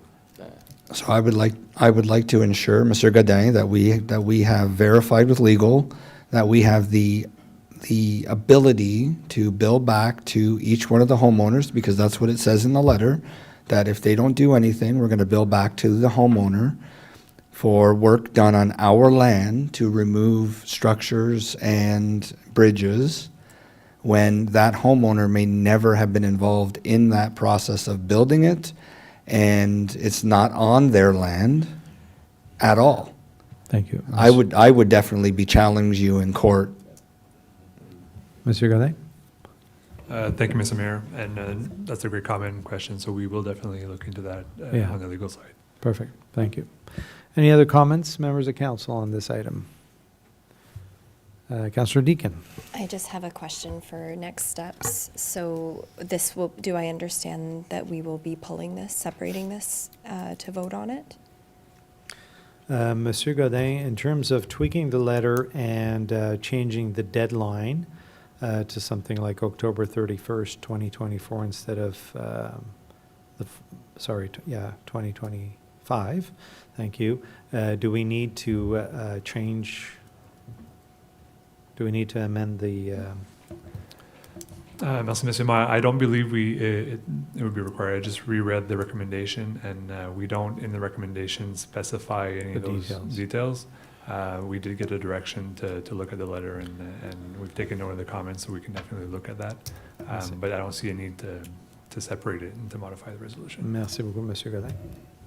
Councillor Deakin? I'll defer to Councillor Laurent. Councillor Laurent?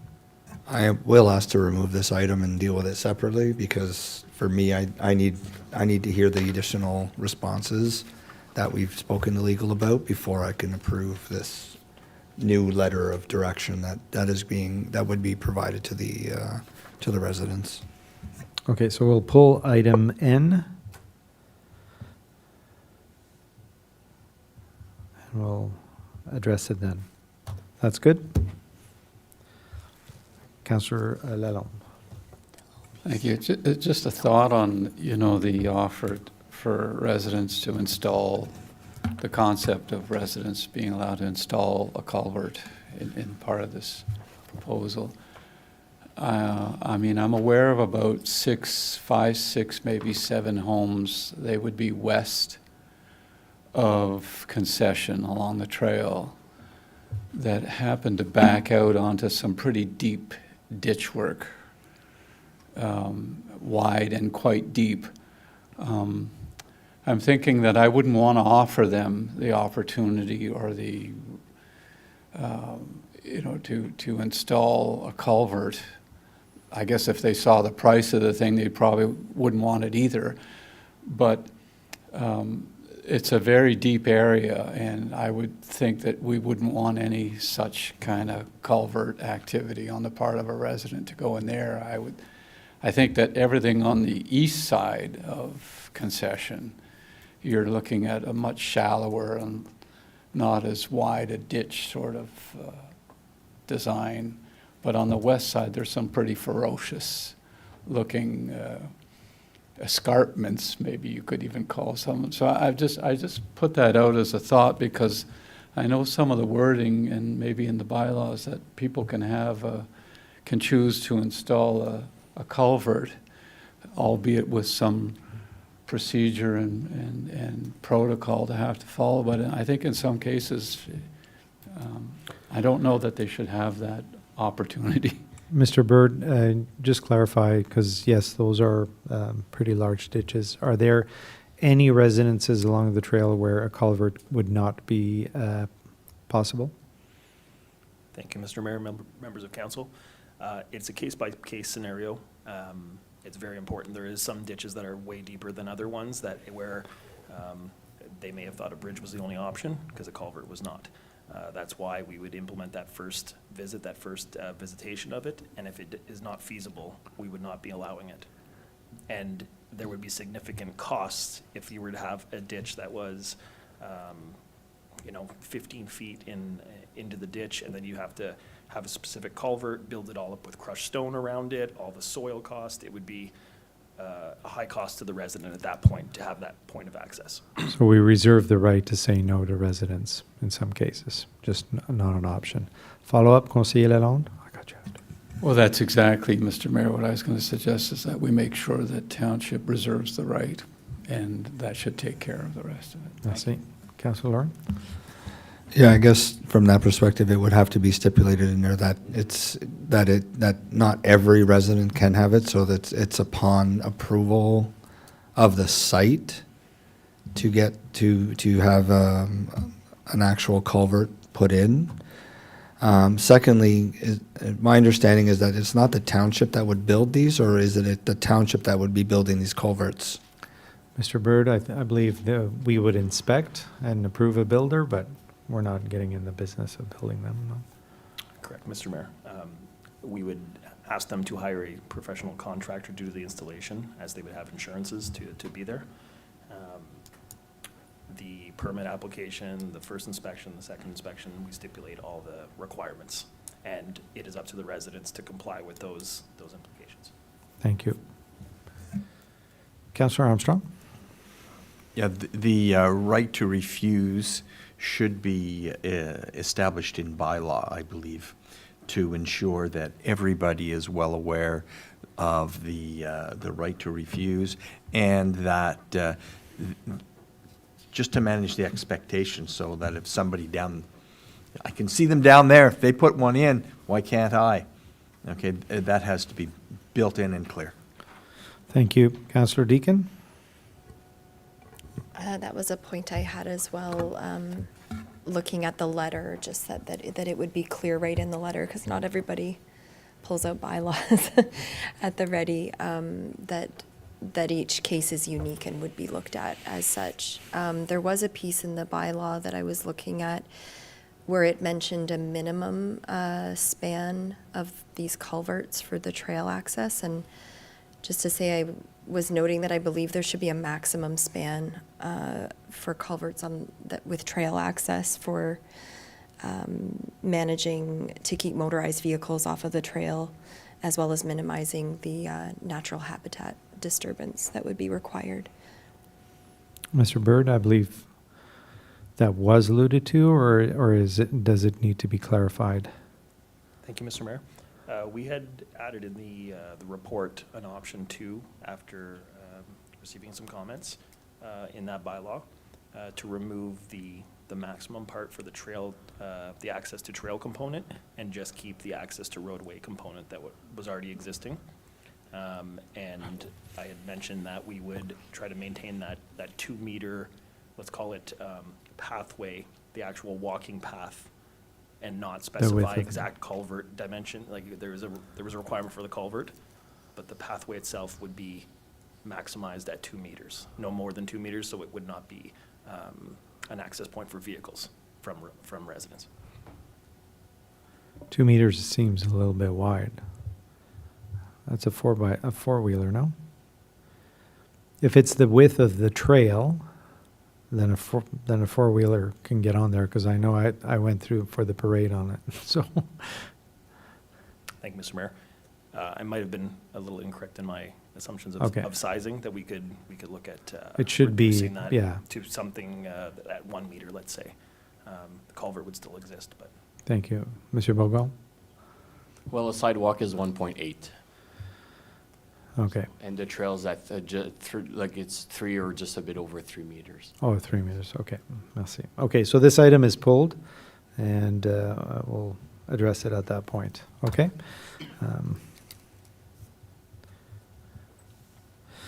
Okay, thank you. All right, we're moving to item O, recommendation TAC 2024-02, Teen Forum Report and Strategic Discussion. So first of all, I just wanted to note excellent work, Councillor Deacon. I would like to commend you on the engagement of our young leaders, future community leaders. There's so much positive that comes from this. So any additional comments on this particular item? Yeah.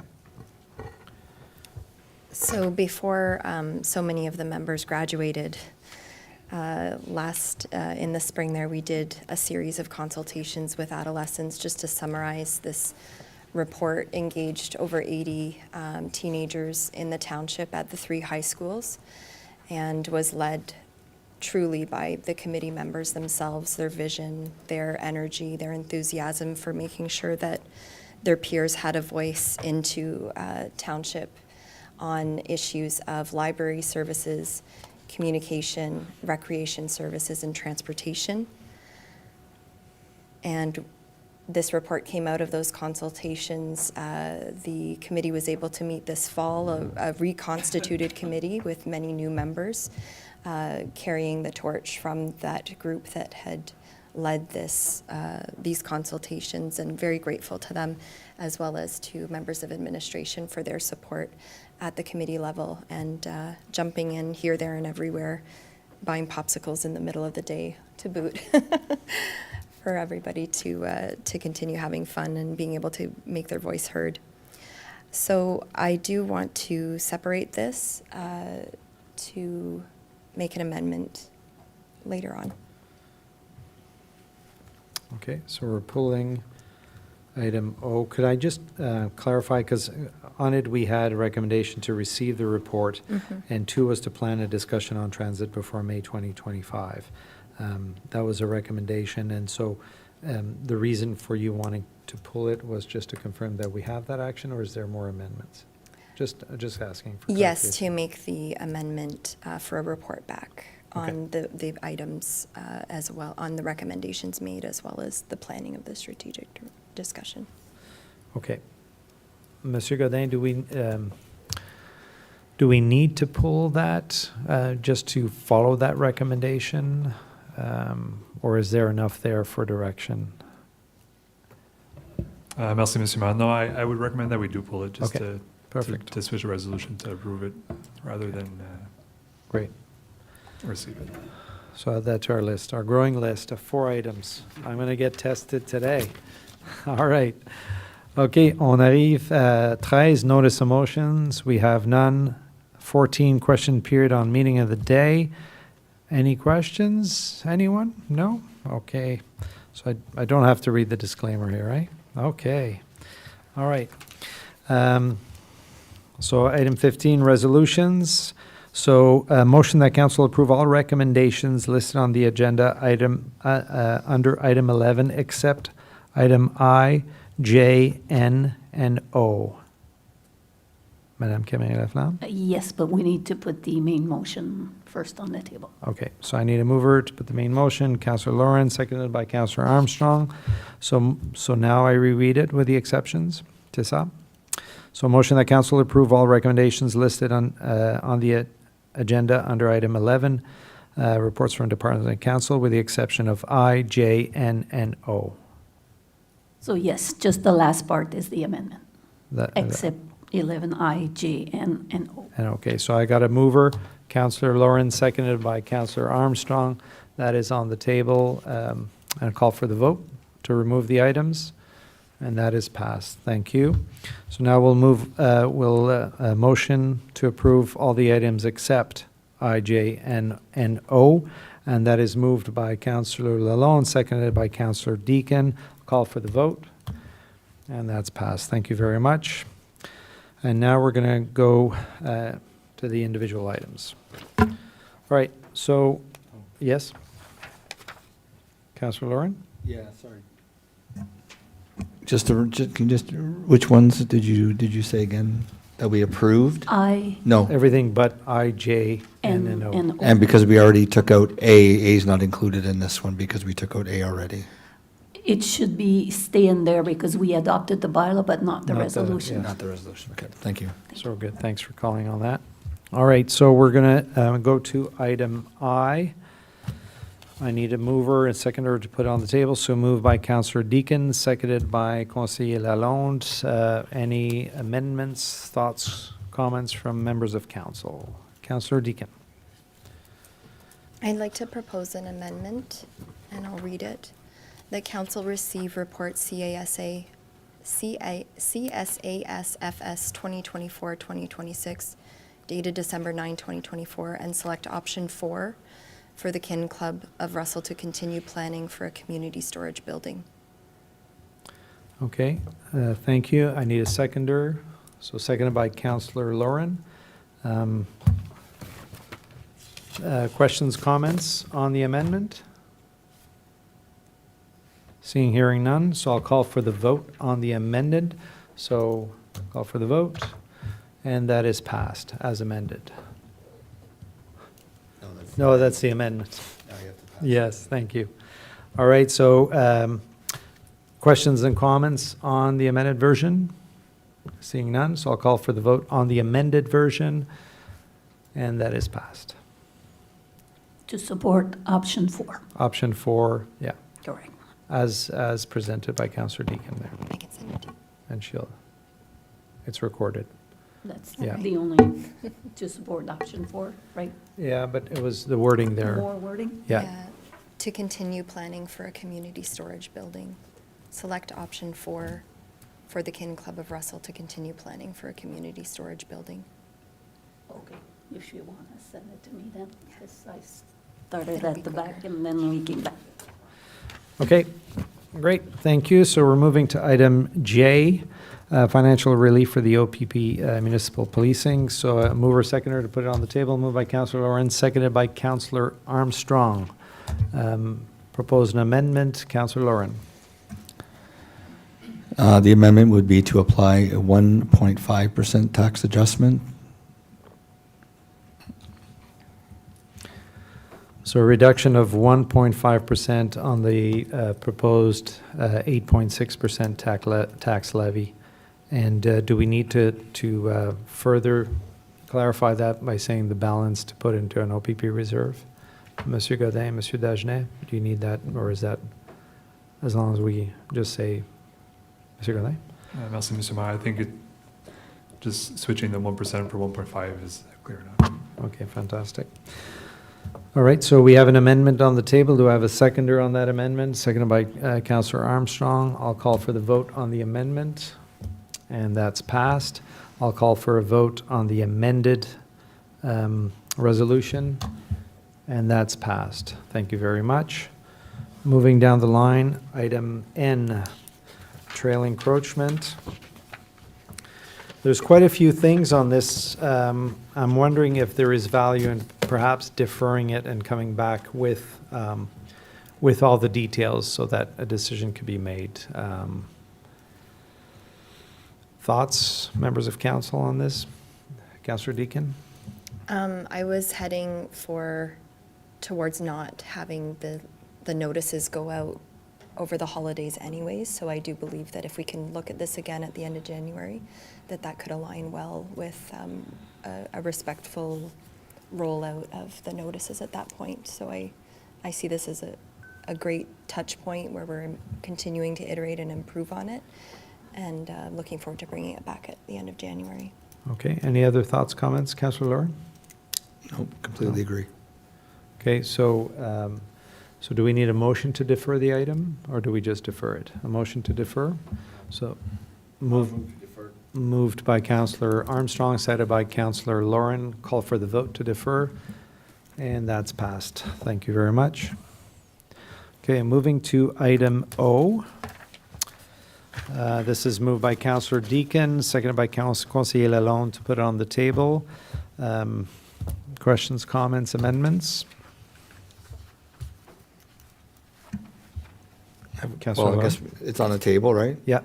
So my only concern is when reading the report and talking about transit,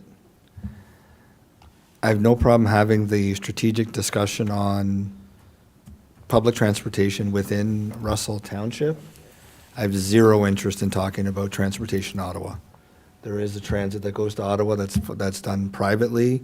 We've done it municipally, and unfortunately, it wasn't cost-effective to the municipality. In fact, it was cost-prohibitive and very expensive for us as taxpayers.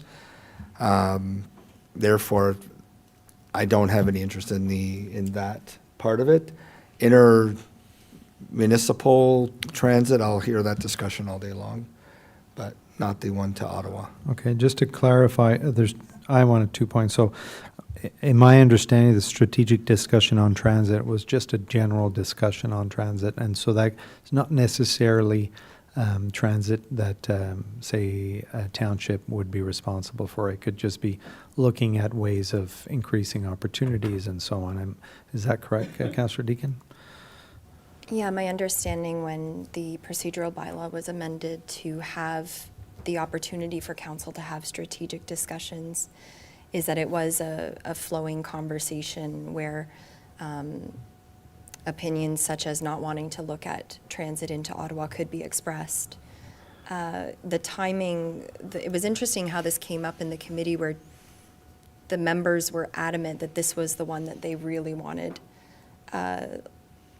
and felt an urgency about. Frankly, it came as a surprise. I was glad that they raised their voices in the way that they did. And also sitting on the Transportation Master Planning Committee, this is aligning, and I see that as well in the minutes from the seniors and accessibility committees as well. This timing seems to be right for us as a council to look at transit, and so that was why I had suggested that a strategic discussion in the spring would be the next logical step for the committee. I don't think I'm prepared to, I will be proposing an amendment. I don't think I'm prepared to say what that, to articulate more whether that discussion should be about specific types of transit. There's a lot that could change between here and there, and as well as what the Transportation Master Plan may contain within it as well, with the expertise of the engineers and the input of that committee. Okay. So I will propose an amendment at this point. Please go ahead, Councillor Deacon. Mr. Mayor, can I just ask who was the mover seconder for the main motion? To bring it up, Councillor Armstrong and Councillor Lauren. Thank you. So as it reads now, we are receiving the recommendation dated November 20th. I would like to propose an amendment whereby it reads that council receives the recommendation and requests a report back from administration on those recommendations, and that administration proceed to plan a strategic discussion for council on transit before May, or by May 2025. Okay, so we have an amendment being proposed. Monsieur Godin, a quick question in terms of capacity, any issues on the May 2025? Merci, Monsieur Mayor. Maybe. It's not clear to me exactly what's being requested. If we're changing the resolution to act on the recommendation 2024-002, all I'm seeing is to receive the consultation report and to plan a strategic discussion. So I guess my question would be to plan that strategic discussion. That could be as simple as putting it on an agenda for council to have that discussion. So I'd be interested to know, is council expecting more, more information from the administration to have that strategic discussion? Yeah, so I guess clarification on what is this report piece? Is that correct? Correct, yeah. Okay. Councillor Deacon? The report back would be simply on the feasibility of the recommendations that came from the report itself. So routine, a report goes in to council, it's received, and handing it over to the administration. I wouldn't set the deadline of May 2025 for that report back. The deadline was more to do with getting transit on the agenda for the council, and I would see actually as part of those recommendations relating to transportation that perhaps that strategic discussion happening before a report back from administration on the overall recommendations would be helpful. Thank you. Just to clarify, Mr. Godin, so if we are going to have a strategic discussion, I think it's fair to assume that a report comes back to council regardless. Or do we have to spell that out? Thank you, Mr. Mayor, and thank you, Councilor Deacon. So just to confirm again, because I see in the report there are recommendations on a different range of topics, right? Library services, transit service. Are we speaking solely of transit, or are you looking for a report on the whole report? A report on those relating to communications, transit, and recreation services, which fall under the township administration's purview. Yes.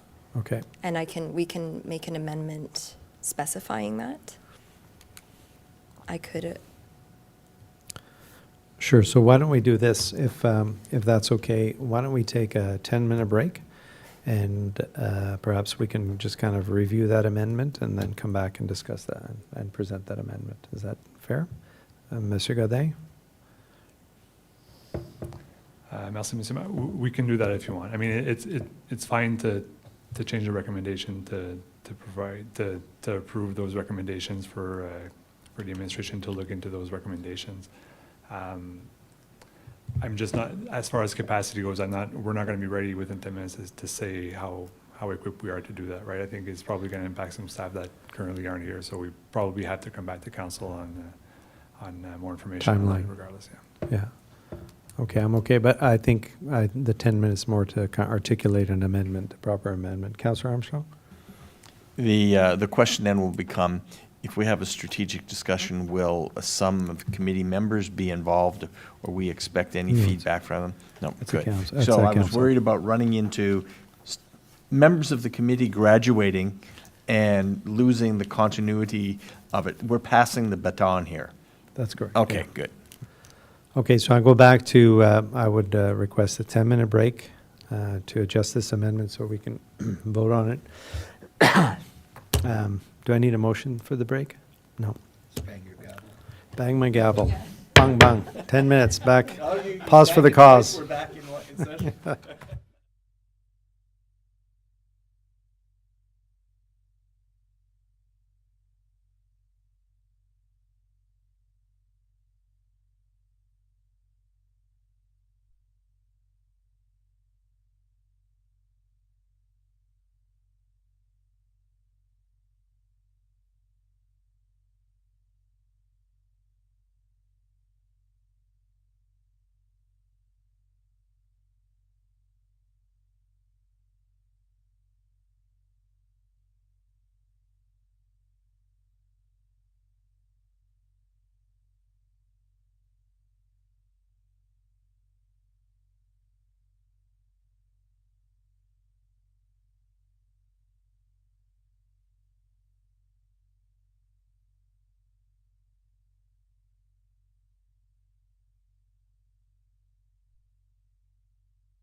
Still on the table. Any comments, questions, or amendments? Councillor Deacon. So do I need to remove my former amendment? I There don't think wasn't we a had seconder on actually it. voted on it, or it Okay. wasn't, yeah, so. So what does it say now? The council received recommendation 2024-002 dated November 20th, 2024 from the Teen Advisory Committee regarding the 2024 Teen Forum and consultation, receive and approve recommendation 2024-002 dated November 20, . So the amendment would be to receive and approve. The ta-da-da-da. I can read it all, but It's okay. we want to go home. Madame Camille Laflamme, does that make sense? You have all the information? We only want to add approve after receive. Okay, Correct. perfect. So I've got an amendment on the table. Do I have a seconder for that amendment? Conseiller Lalonde seconds it, so I will call for a vote, or questions and comments on the amendment. Seeing none, I'll call for the vote for the amendment. Call for the vote. Okay, it's passed, and I'll call for the amended resolution, call for a vote on the amended resolution, and that's passed. Thank you very much. That concludes our pulled items. Madame Camille Laflamme, am I correct in that assumption? Yes. Beautiful. All right. Item 16, bylaws. Motion that council approve bylaws 2024-103 and 2024-110 to 2024-120, with the exception of 2024-112, inclusively for first, second, and third reading as listed on the agenda. Is that correct? I just removed 112 because it's not on there. Madame Camille Laflamme? Yes, and I can put a note that we're removing 120 as well because that was deferred in the resolution. Thank you. So 120. Okay, so both of those are removed. So again, motion that council approve bylaws 2024-103 and 2024-110 to 2024-119, with the exception of 2024-112, inclusively for first, second, and third reading as listed on the agenda. And this is moved by Councillor Lalonde, seconded by Councillor Deacon. Call for the vote.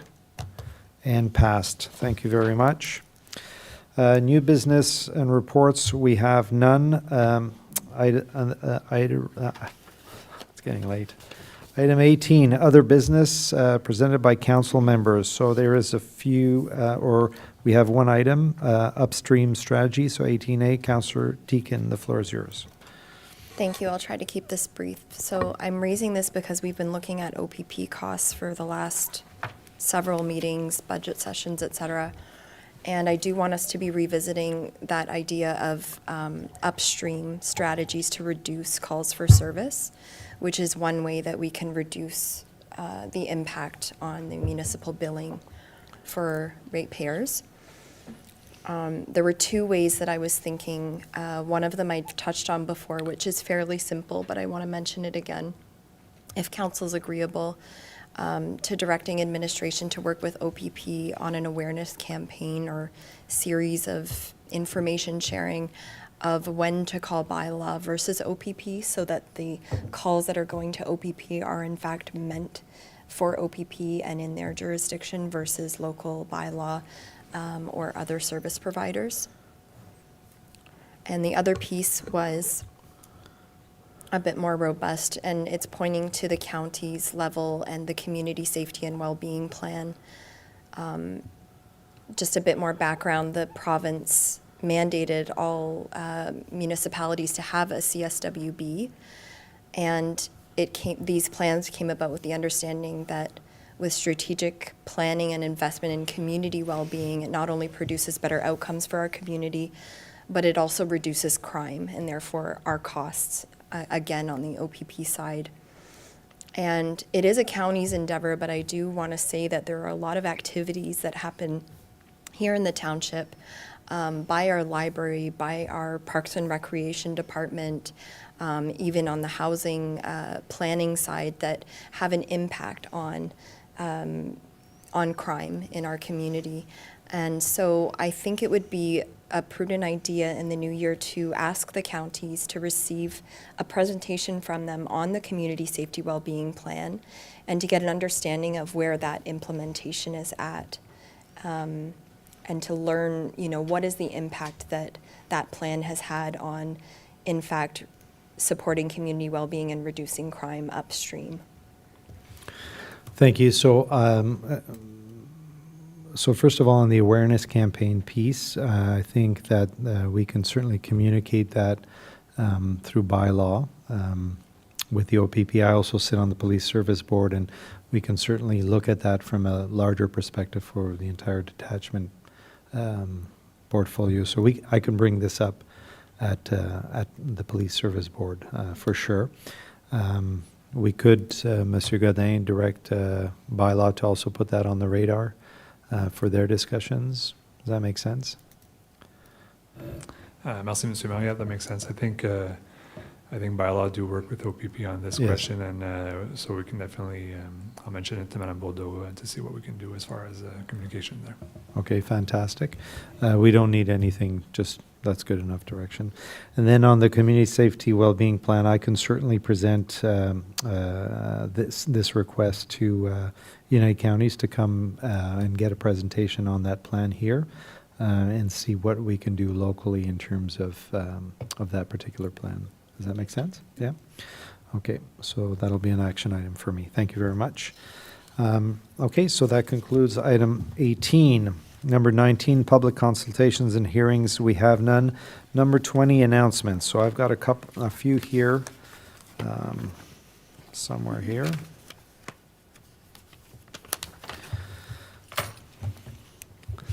So first of all, on 7th, I had the pleasure of attending the Marionville Holiday Dinner Dance. I wanted to thank the volunteers that put the event together. It's such a pleasure to see community come together and celebrate. And it was interesting. I got to meet a few residents that have moved to Russell from Marionville, and they still, love to attend those events. And it was excellent. So a big shout out to the community group there at Marionville.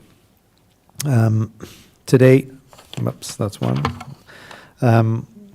I would also like to kind of highlight the work that was done last week with members of the administration team. We had a visit to Toronto and visits in Ottawa to advocate for both the rec complex for grants and to support our infrastructure needs. So just to quickly list off, we had meetings with the Premier's office in Toronto, with the Solicitor General, as I had alluded to before, with Minister Lumsden, office, the Minister of Sport, Minister Calendra, Minister of Municipal Affairs and Housing, Building Ontario Fund, and Infrastructure Ontario.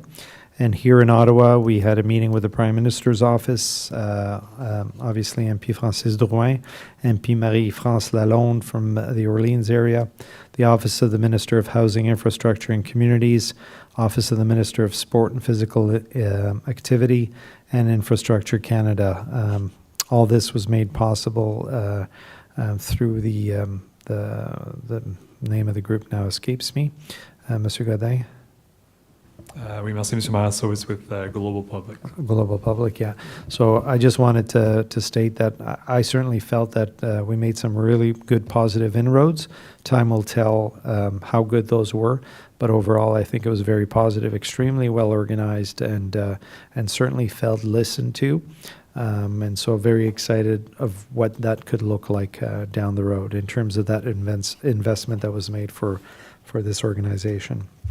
Other item I wanted to discuss is that on Friday, December 6th, that marked the anniversary of the tragic École Polytechnique massacre in 1989, a solemn reminder on the ongoing need to address gender-based violence in our society. So I had the privilege of attending a fundraiser co-chaired by our very own Councillor Deacon here and her committee to support Maison Interlude in their efforts to establish a new shelter in Embrun. It's unfortunate that such shelters remain a need, but I'm incredibly grateful for the leadership and compassion demonstrated by people like Councillor Deacon.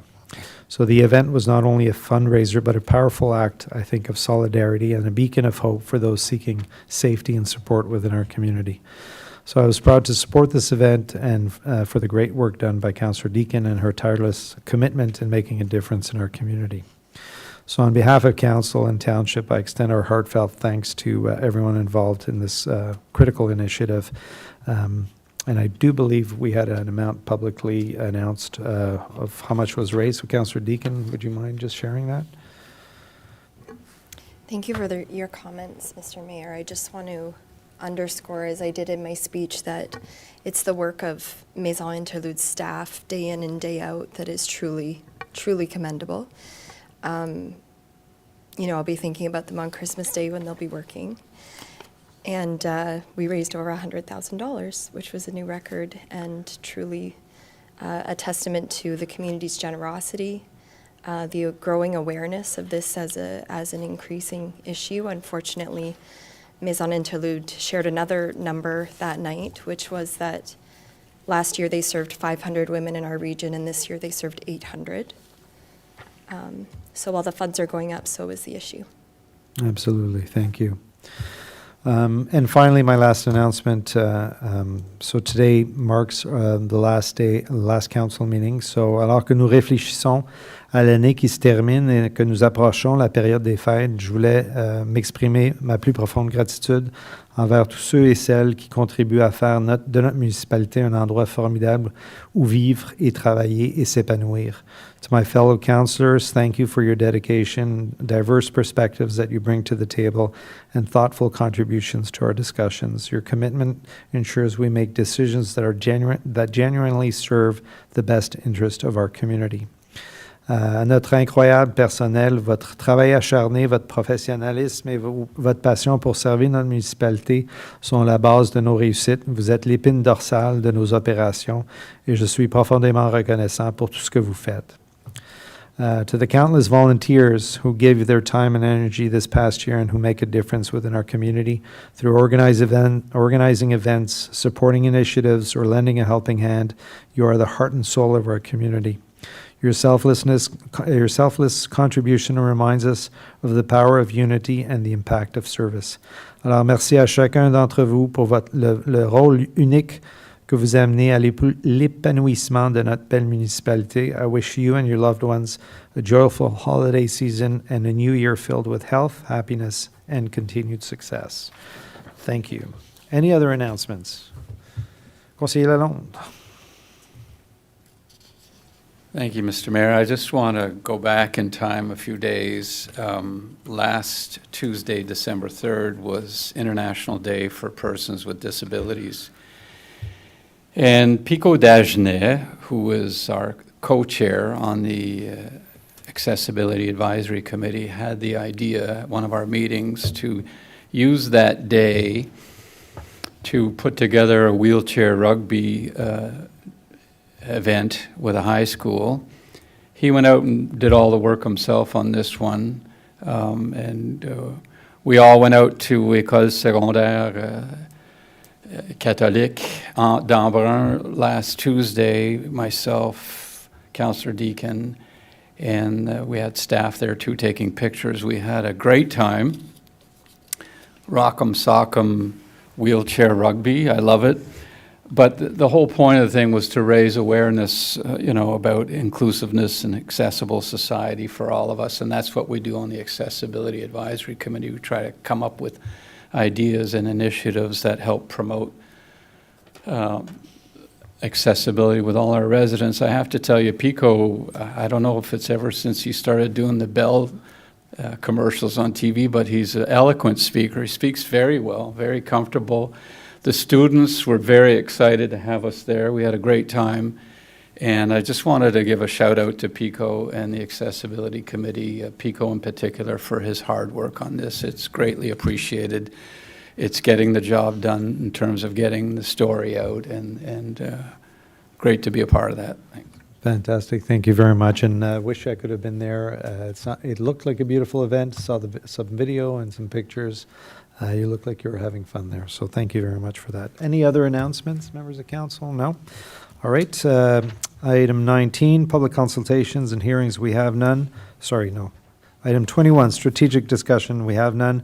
Item 22, closed session. So pursuant to Section 239(2), 3, and 3.1 of the Municipal Act 2001, SO 2001, Chapter 5, motion to move into closed session at the hour of 8:26 p.m. To address matters pertaining to Section 239 of the Municipal Act 2001, SO 2001, Chapter 25, to consider matters relating to 1, sale of land in the 417 Industrial Park, Report CS 2024-15. Item 2, Chief Administrative Officer's Performance Evaluation. And 3, closed session minutes, regular council meeting dated October 2024. So this is moved by Councillor Lawrence, seconded by Councillor Deacon. Call for the vote. We are now in closed session.